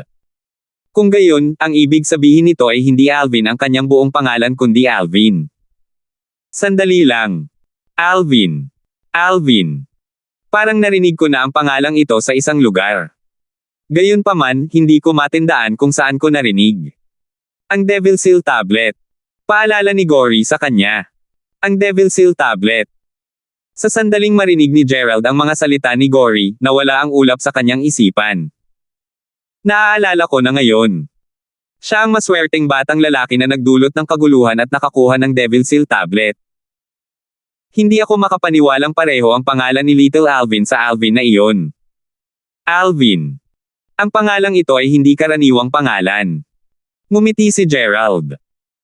Ang dahilan kung bakit hindi niya akalain na ang Alvin na kilala niya ay si Alvin ay dahil sigurado siyang hindi itinago ni Alvin ang kanyang hitsura. Nakita na rin niya ang larawan ng isa pang Alvin dati. Kahit na pareho silang gwapo, magkaibang tao sila. Saglit na natahimik si Gory nang makita niyang hindi pa rin magawang pagdugtungin ng kanyang ama ang puzzle pagkatapos niyang bigyan siya ng mga pahiwatig. Sa wakas ay sinabi niya, Ama, si Junior Brother Alvin ay ang Alvin na iyon na nakakuha ng Devil Seal Tablet. Ano? Si Gerald, natural, naguguluhan. Maya-maya pa ay umiling siya. Imposible. Nakita ko ng personal ang larawan ng Alvin na iyon. Ibang-iba siya sa Little Alvin. Sigurado akong hindi itinago ni Little Alvin ang kanyang hitsura. Imposible maliban kung ang larawang iyon ni Alvin ay iguguhit pagkatapos na baguhin ni Little Alvin ang kanyang hitsura. Napabuntong hininga si Gory. Alam niyang hindi maikokonekta ng kanyang ama ang mga tuldok kung hindi niya ito sasabihin sa kanya ng direkta. Humingi na siya ng pahintulot kay Alvin bago niya sinabi kay Gerald ang tungkol sa bagay na ito. Walang anumang pagtutol si Alvin kung sasabihin lang niya ito kay Gerald.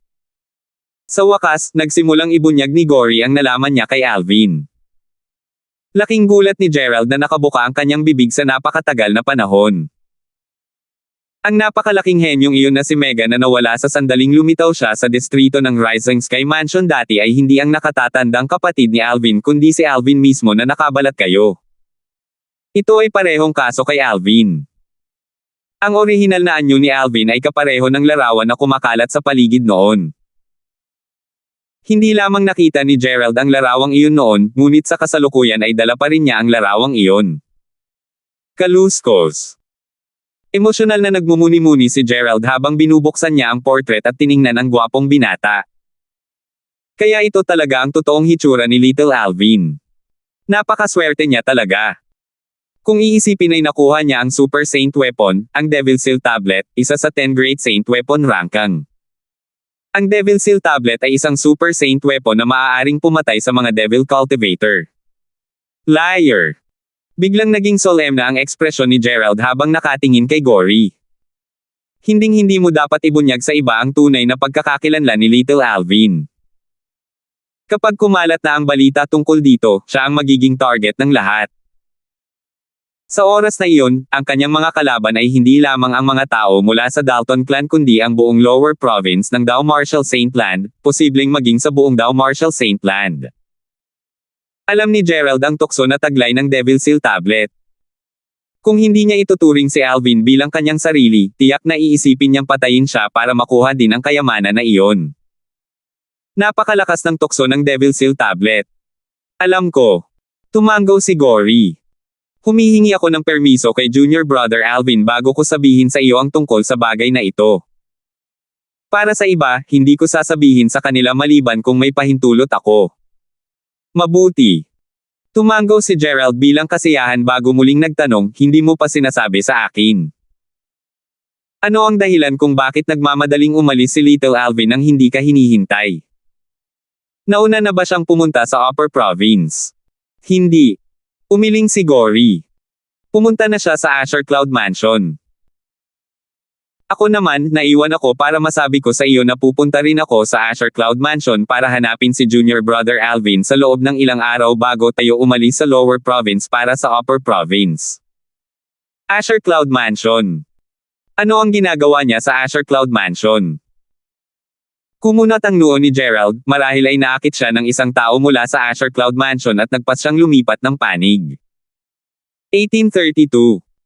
Ama, binalak na ni Junior Brother Alvin na pumunta sa Upper Province. Bakit siya lilipat sa Asher Cloud Mansion sa oras na ito? Saglit na natahimik si Gory nang marinig niya ang mga salita ni Gerald. May point ka. Pero bakit siya pumunta sa Asher Cloud Mansion noon? Tumango si Gerald. Sa katunayan, dahil plano na niyang pumunta sa Upper Province, walang dahilan ang maliit na lalaki na iyon para lumipat sa Asher Cloud Mansion dahil hindi ito makikinabang sa kanya. Ang Asher Cloud Mansion ang tahanan niya. Ano pa ang gagawin sa bahay? Halatang makikita niya ang pamilya niya. Bumantong hininga si Gory. Ano? Ang mga mata ni Gerald ay naging kasing laki ng mga platito. Ang Asher Cloud Mansion ay tahanan ni Little Alvin. Ano ang gusto mong sabihin? Anong uri ng relasyon mayroon si Little Alvin sa Asher Cloud Mansion? Walang saysay ito. Kung may kinalaman siya sa Asher Cloud Mansion, bakit siya napunta sa Mystical Sky Mansion? At saka, kung siya ay mula sa Asher Cloud Mansion, hindi siya kailanman maaaring maging isang taong napakalakas sa Darfield na may talento. Alvin sa Asher Cloud Mansion dati. Nang matapos ni Gerald ang kanyang pangungusap, umiling siya. Ama, naaalala mo pa ba ang pinagmula ng Mansion Master Raymond ng Asher Cloud Mansion? Tanong ni Gory. Bagamat wala siyang ideya kung bakit ito itatanong ng kanyang anak, tumango pa rin si Gerald sa kanyang ulo. Siyempre. Si Mansion Master Raymond ng Asher Cloud Mansion ay isang martial cultivator mula sa Mortal Continent. Siya lang din ang nag-iisang mula sa Mortal Continent na nagawang pamunuan ang isang nangungunang puwersa sa kasaysayan ng Lower Province ng Dao Marshall Saint Land. Paano kung sabihin kong si Junior Brother Alvin ay isa ring martial cultivator mula sa Mortal Continent? Tanong muli ni Gory. Ano? Si Little Alvin ay isang martial cultivator mula sa Mortal Continent din. Natigilan si Gerald. Pagkaraan ng mahabang panahon, sa wakas ay bumulong siya sa pagkataranta, simula kailan naging napakalakas ng mga martial cultivator mula sa Mortal Continent. Ama, si Junior Brother Alvin ay anak ng Mansion Master ng Asher Cloud Mansion. At saka, siya lang ang nag-iisang anak na lalaki. Patuloy na idinagdag ni Gory. Ang kanyang mga salita ay parang bombang may kargada na sumabog. Napatulala si Gerald. Nakabawi lang siya pagkatapos ng mahabang panahon bago siya tumingin kay Gory nang may pagtataka. Gory, totoo ba ito? Si Little Alvin talaga ang only son ng Mansion Master ng Asher Cloud Mansion. Tama iyan. Tumango si Gory. Pero kung siya lang ang anak ni Mansion Master Darfield mula sa Azure Cloud Mansion, bakit siya sumali sa Mystical Sky Mansion? Hindi ito maintindihan ni Gerald kahit gaano pa niya ito iniisip. Gayunpaman, pagkatapos ipaliwanag ni Gory ang buong bagay sa kanya, sa wakas ay naunawaan niya. Sa nangyari, nasira ni Alvin ang mga pahiwatig na iniwan ng kanyang ama para sa kanya. Ito ang dahilan kung bakit hindi siya agad pumunta sa Azure Cloud Mansion nang dumating siya sa Dow Marshall Saint Land. Hanggang sa narinig niya ang ilang impormasyon tungkol sa Mansion Master Raymond at sa kanyang pangalan ay natitiyak niyang ang kanyang ama ang Mansion Master ng Azure Cloud Mansion. Iyon ang dahilan kung bakit siya nagpunta sa Azure Cloud Mansion upang makasama kaagad ang kanyang pamilya. Si Jeffrey at Delmar ay ignorante tungkol sa background ni Little Alvin. Kung hindi, kahit na dumami pa ng 100 ang kanilang tapang, hindi pa rin sila mangangahas na kumilos sa kanya. Sinabi ni Gerald na may ningning sa kanyang mga mata. Ama, espesyal ang pagkakakilanlan ni Junior Brother Alvin, ngunit hindi ito kumbinyenteng ihayag ito. Hindi lang siya ang anak ng Mansion Master ng Azure Cloud Mansion, ngunit siya rin ang taong may hawak na Devil Seal Tablet. Kapag kumalat na ang balita na siya ang nagtataglay ng Devil Seal Tablet, kahit ang Azure Cloud Mansion ay maaaring hindi na siya maprotektahan ng Devil Seal Tablet mula sa Upper Tablet. Sabi ni Lee na may pag-aalala sa mukha. Tama. Masyadong malakas ang pang-akit ng Devil Seal Tablet. Lubos na sumang-ayon si Gerald sa mga salita ng kanyang anak. Tiningnan niya ang kanyang anak bago sinabing, dahil dito, mas mahalaga na huwag nating ibunyag ang pagkakakilanlan ni Little Alvin. Kung hindi, ang naghihintay sa kanya at sa Azure Cloud Mansion ay tiyak na isang kalamidad. Naiintindihan, sagot ni Gory na may tame time na ekspresyon. Samantala, mas nakaramdam ng pagkadismaya sina Jeffrey at Delmar pagkatapos nilang umalis. Hanggang ngayon ay wala pa rin silang ideya sa pagkamatay ng kanilang apo ayon sa pagkakasunod-sunod. Nagtataglay sila ng isang makapangyarihang puwersa, gayunpaman, wala silang kahit saan upang magamit ito. Isa lang ang paraan para hanapin natin ang pumatay kay Geoff. Sabi ni Jeffrey sa malalim na boses. Ama, si Alvin ba ang tinutukoy mo? Tanong ni Delmar. Eksakto. Tumango si Jeffrey bago idinagdag, sa pagkakaalam ko, nakipagkasundo si Alvin kay Little Gu na magkasamang pumunta sa Upper Province. Gayunpaman, bigla siyang umalis ng mag-isa. Bagamat nakapasok na si Little Gu sa Divine Saint Stage, hindi siya umalis kasama si Alvin. Pakiramdam ko ay hindi pa nakakapunta si Alvin sa Upper Province. Hindi lang iyon ang direksyon niya. Sabi ni Jeffrey sabay buntong hininga. Ama, bakit hindi na lang natin tanungin si Gory at alamin kung saan nagpunta si Alvin? Sabi ni Delmar na may ningning sa kanyang mga mata. Humph! Sa tingin mo ba sasabihin sa iyo ni Gory kung saan nagpunta si Alvin? Malamig na ngumuso si Jeffrey at tumingin kay Delmar na parabang nakatingin siya sa isang tulala. Magagalit sana si Delmar at agad na umalis kung may ibang tao na tumingin sa kanya ng ganoon. Gayunpaman, dahil ito ang kanyang ama, hindi siya naglakas loob na ipakita kung gaano siya kagalit. Ama, ano sa tingin mo ang dapat nating gawin? Tanong ulit ni Delmar. Subaybayan si Little Gu. Kung gusto nating mahanap si Alvin, siya ang pinakamahalagang clue natin. Okay lang kung hindi siya aalis sa Mystical Sky Mansion. Gayunpaman, kung gagawin niya, sundan siya at tingnan kung nakikipagkita siya kay Alvin. Utos ni Geoff. Tulad ng kasabihan, ang mantis na umaakay sa cicada ay hindi alam ang Oreo sa likod. Nagliwanag ang mga mata ni Delmar sa paghanga sa kanyang ama. Gaya ng inaasahan, ang mas matanda ay nagiging mas matalino. Hindi alam ni Alvin kung ano ang nangyayari sa Mystical Sky Mansion. Sa kasalukuyan, matagumpay siyang nakarating sa paligid ng ari-arian ng Azure Cloud Mansion. Ang ari-arian ng Azure Cloud Mansion ay matatagpuan sa timog ng Lower Province ng Dow Marshall Saint Land. Ito ay matatagpuan sa itaas ng isang napakalaking lawa na umaabot hanggang sa nakikita ng mga mata. Nakatayo sa tabi ng pampang ng lawa, ang isa ay hindi makakakita sa kabila ng lawa sa isang sulyap lamang. Pakiramdam ko ay may nakatayo sa tabi ng dagat, pinagmamasdan ng dagat na umaabot hanggang sa nakikita ng mga mata. Ito ang Crouching Dragon Lake na nakapalibot sa ari-arian ng Azure Cloud Mansion. Ang buong lawa ay parang dragon na nakakulot sa isang bilog na nakapalibot sa ari-arian ng Azure Cloud Mansion ng mahigpit sa paligid nito. Dito rin nakuha ang pangalan ng Crouching Dragon Lake. Azure Cloud Mansion. Inay, makikita ka na ni Alvin sa lalong madaling panahon. Little Megan, pupunta ako. Pupunta ako upang makita ka at ang ating anak. Ama, pupunta ako. Si Alvin ay nakahover sa kalangitan malapit sa Crouching Dragon Lake habang emosyonal niyang tinitigan ang lawa. Pagkaraan ng mahabang panahon, medyo kinalma niya ang sarili bago humakbang at pumasok sa Crouching Dragon Lake. Sa sandaling pumasok si Alvin sa Crouching Dragon Lake, ang ibabaw ng kalmadong lawa ay nagsimulang kumulo habang ang mga alon ay nagsimulang lumitaw at kumalat. Sa wakas, nagkaroon pa ng tunog ng mga pagsabog. Boom! Boom! Matapos ang unang tunog ng mga pagsabog, mas maraming tunog ng mga pagsabog ang patuloy na umalingaw-ngaw sa hangin. Isang grupo ng mga naglalakihang figure ang bumangon mula sa Crouching Dragon Lake at sinira ang katahimikan ng lawa. Sino ka para maglakas loob kang pumasok sa ari-arian ng aming Azure Cloud Mansion? Kasabay nito, isang dumadagandong na boses ang umalingaw-ngaw sa mga tainga ni Alvin.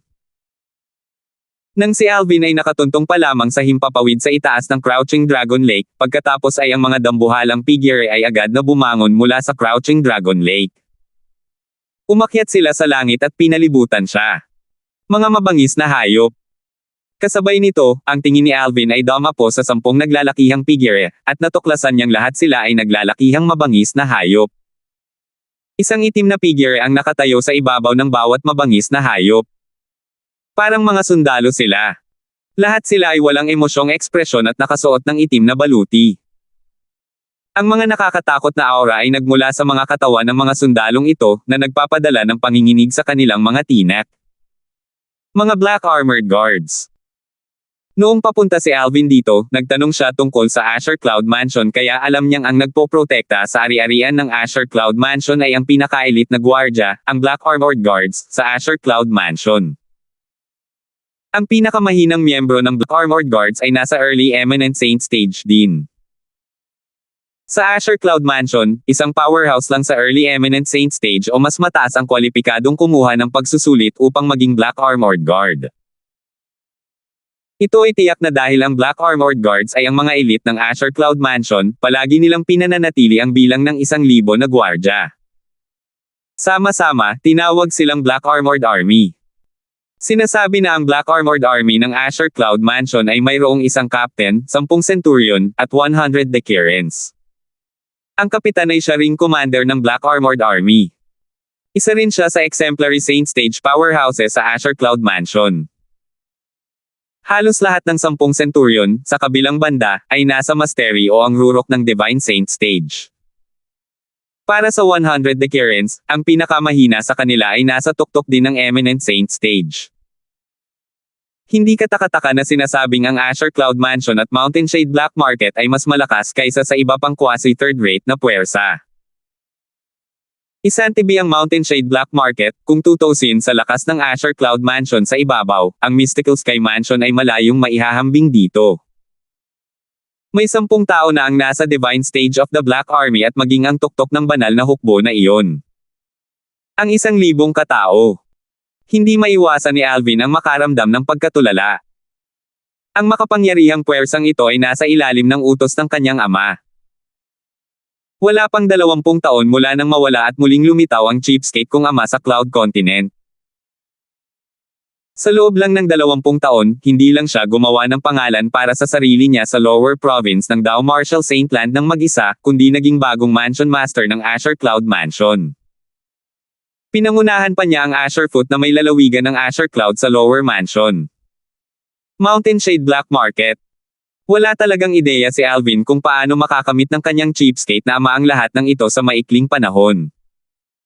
Kung siya iyon, alam niyang hindi niya makakamit ang lahat ng ito. Nang makita ng isa sa mga bantay mula sa Black Armored Army na tumindig mula sa Crouching Dragon Lake na nakasakay sa napakalaking mabangis na hayop kung gaano kawalang interes si Alvin, sinabi niya, iwanan ang Crouching Dragon Lake sa loob ng 10 paghinga. Kung hindi, mamamatay ka.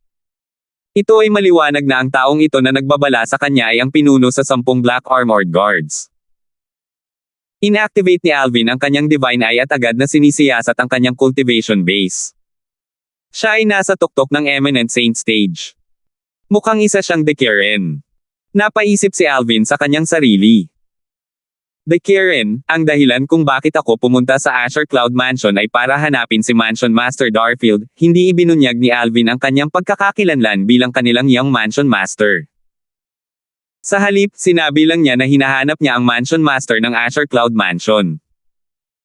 Sino ka, at bakit mo gustong makita ang ating Panginoong Mansion Master? Tanong ulit ni Dekiren. Parang medyo lamambot ang tono niya. 1833. Magiging komportable lang para sa akin na sabihin ang aking dahilan pagkatapos kong makipagkita kay Mansion Master Darfield. Ngumiti si Alvin sa Dekiren. Nag-iingat pa rin siya at hindi nagmadaling ihayag ang kanyang pagkakakilanlan bago niya narating ang ari-arian ng Azure Cloud Mansion. At saka, kahit ibunyag niya ang kanyang pagkakakilanlan, baka hindi rin sila maniwala sa kanya. Sa katunayan, hindi alam ng maraming tao sa Azure Cloud Mansion na may anak ang kanilang Mansion Master. Kung sasabihin niya na siya ang Young Mansion Master ng Azure Cloud Mansion, malamang naisipin ng iba na sinungaling siya at papaalisin siya sa lugar na ito. Si Alvin na sabik na makita ang kanyang pamilya ay ayaw nang makaharap pa ng anumang mga hadlang. Para sa kadahilanang ito, siya ay naging lubhang maingat. Kung ganoon, kukuha ako ng isang tao na mag-uulat nito. Gayunpaman, kakailanganin ko ang iyong pangalan kung iuulat ko ito. Sino ka at saang puwersa ka galing? Tumanggaw si Dekiren at muling nagtanong. Agad na naging seryoso ang ekspresyon ng Dekiren nang makita niyang hindi sumagot si Alvin ng mahabang panahon. Bakit? Don't tell me it's not convenient for you to reveal your identity as well. Dekiren, mayroon akong keepsake dito, at pakiusap hilingin sa iyong lalaki na ipakita ito sa iyong Mansion Master. Kung ang iyong Mansion Master ay tumanggi pa ring makita ako, maaari mo akong itapon. Paano na? Sagot ni Alvin habang inilalabas niya ang napakagandang jade box na iniwan sa kanya ng kanyang cheapskate na ama. Natural, ang Katanji tanging jade box ay matagal nang walang laman. Ang Dekiren of the Black Armored Army at ang iba pang siyam na mukhang walang emosyon na Black Armored Guard ay hindi maiwasang matarante nang makita nila si Alvin na naglabas ng isang keepsake. Ang sino mang maaaring gumawa ng isang keepsake ay dapat magkaroon ng malapit na relasyon sa Mansion Master ng kanilang Azure Cloud Mansion kung talagang hindi siya naglalaro. Ang isang taong tulad niyan ay hindi isang taong kayang saktan. Mahinhin ang tono ng Dekiren nang magsalita siyang muli, maghintay ng sandali, Ginoo. Sa kanyang palagay, base sa mga kilos ng taong ito sa simula pa lang, tila hindi siya nagbibiro sa kanila. Bukod dito, sino ang maglalakas loob na pumunta sa Azure Cloud Mansion para magbiro?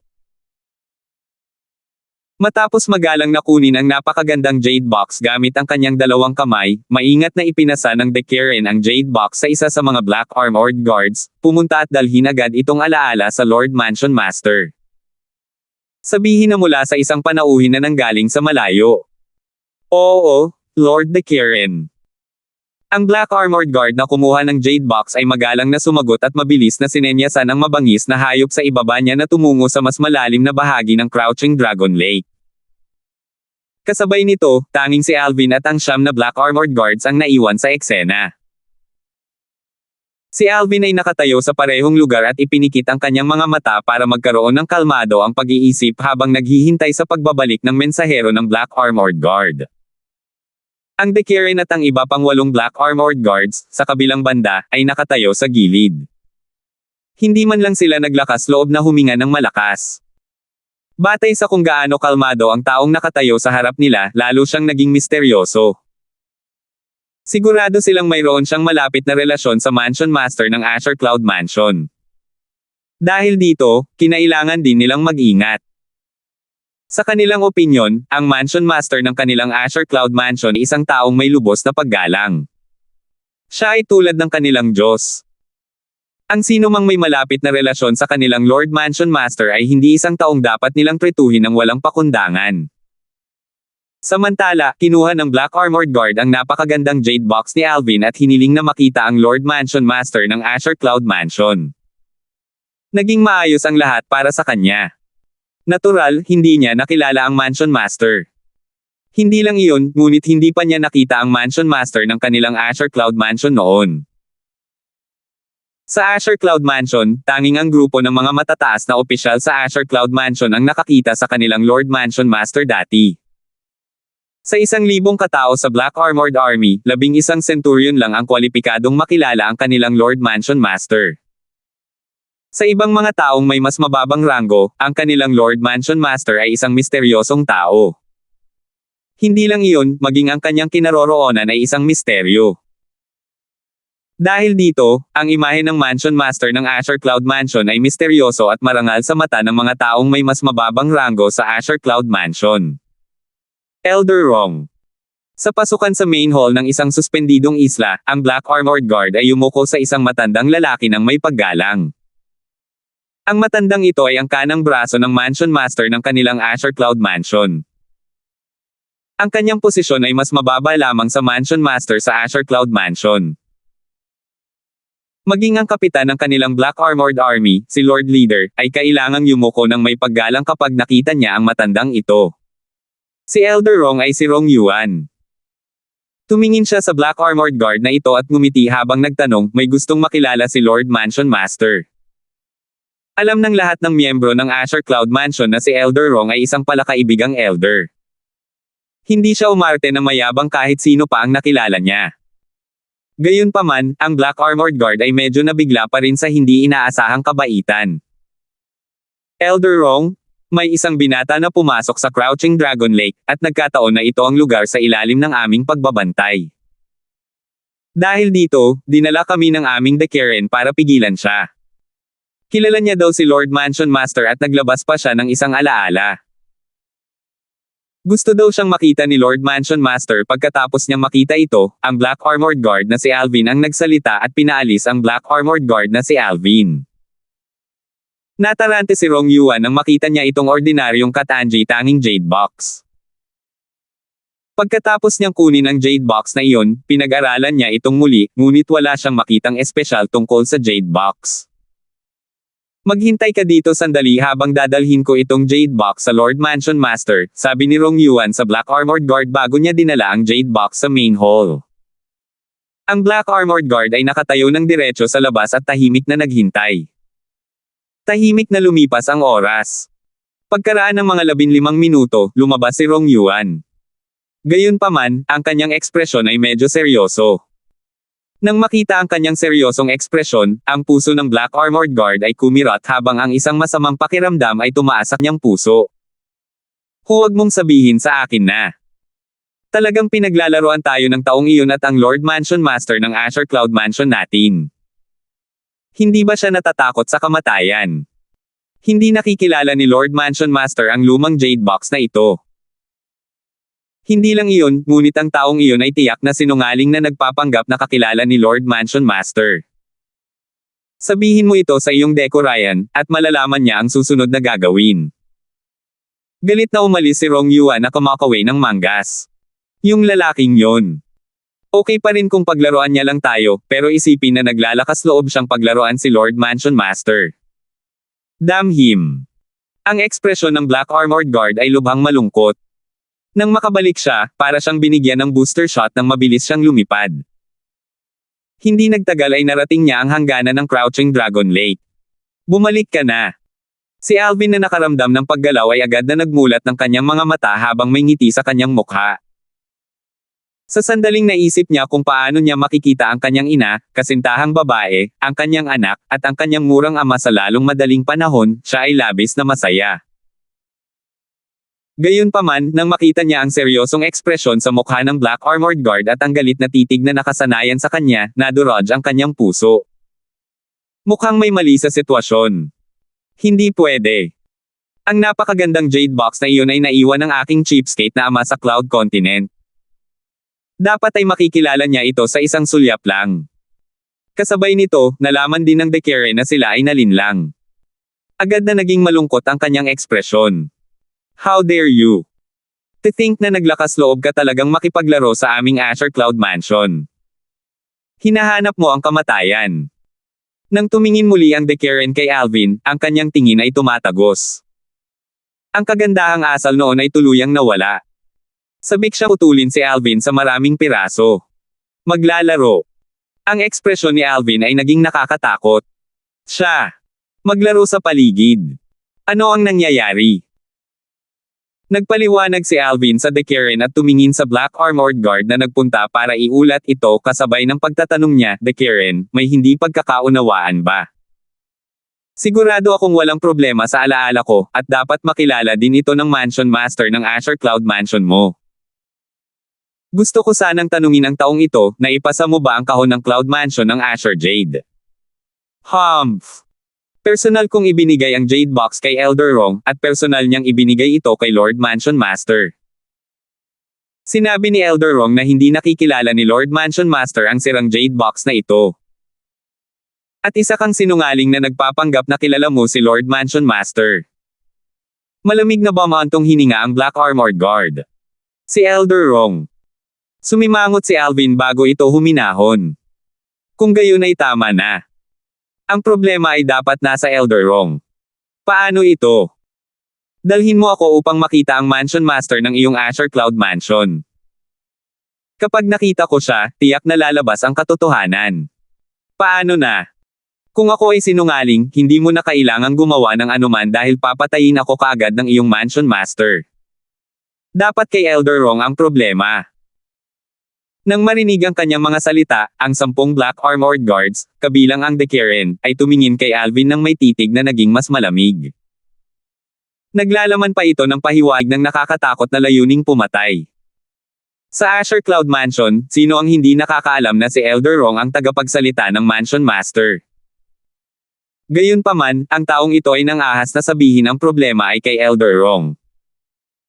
May nakakakilala ba sa kanilang Mansion Master na magsasabi ng mga ganyang salita? Patayin. Malamig na sabi ng Decaren habang ang 9 na Black Armored Guards ay nagsimulang kumilos. Para silang mga lobo na hindi kumakain o umiinom sa loob ng 10 araw habang sinusumbong nila siya. Ang 9 na itim na figure ay sabay-sabay na sumisingil. Mula sa malayo, para itong baha ng itim na agos na umaagos sa kalangitan. Boom! Boom! Boom! Boom! Boom! Habang umaalingaw-ngaw sa himpapawid ang mga tunog ng pagsabog ng hangin, iniwan ng 9 na Black Armored Guard ang mga mabangis na hayop na kanilang sinasakyan ng paisa-isa at gumawa ng lahat ng uri ng pag-atake. Mga enerhiya na may sari-saring kulay na pinagsama-sama at nag-charge patungo kay Alvin. Ang bawat welga ay nakatutok sa kanyang mahahalagang punto na parang sinusubukan nilang patayin siya sa isang suntok. Hindi inaasahan ni Alvin na magiging sobrang barbaric ang mga Black Armored Guard na ito. Siya ay nagpahayag lamang ng isang palagay, at sila ay binatukan na siya na parang mga asong masugid. Ito ay naging dahilan upang hindi siya makapagsalita. Ito ba si Elder Rong ang kanilang ama? Hindi man lang niya magawang punahin siya. Dapat aminin ng isang tao na ang maliit na pangkat na ito ng 10 Black Armored Guards ay medyo makapangyarihan. Bukod sa Decaren na hindi kumilos, ang pinakamahina sa 9 na tao ay nasa Intermediate Eminent Saint Stage. 6 sa kanila ay nasa Intermediate Eminent Saint Stage habang 3 sa kanila ay nasa Mastery Eminent Saint Stage. Gayunpaman, hindi ito sapat upang magdulot ng banta sa kanya. Madali niyang naiwasan ang lahat ng atake nila. Maganda ang galaw ng kanyang katawan. Halatang hindi siya nakaramdam ng pressure. Ang tuktok ng Eminent Saint Stage. Nang makita ng Decaren kung paano madaling naiwasan ni Alvin ang magkasanib na pag-atake ng kanyang 9 na kababata, agad niyang pinaikit ang kanyang mga mata. Ang Vast True Origin ay nagsimulang umikot sa kanyang katawan, handang lumabas anumang oras. Salamat po at sinamahan ninyo ako, ingat lagi mga master.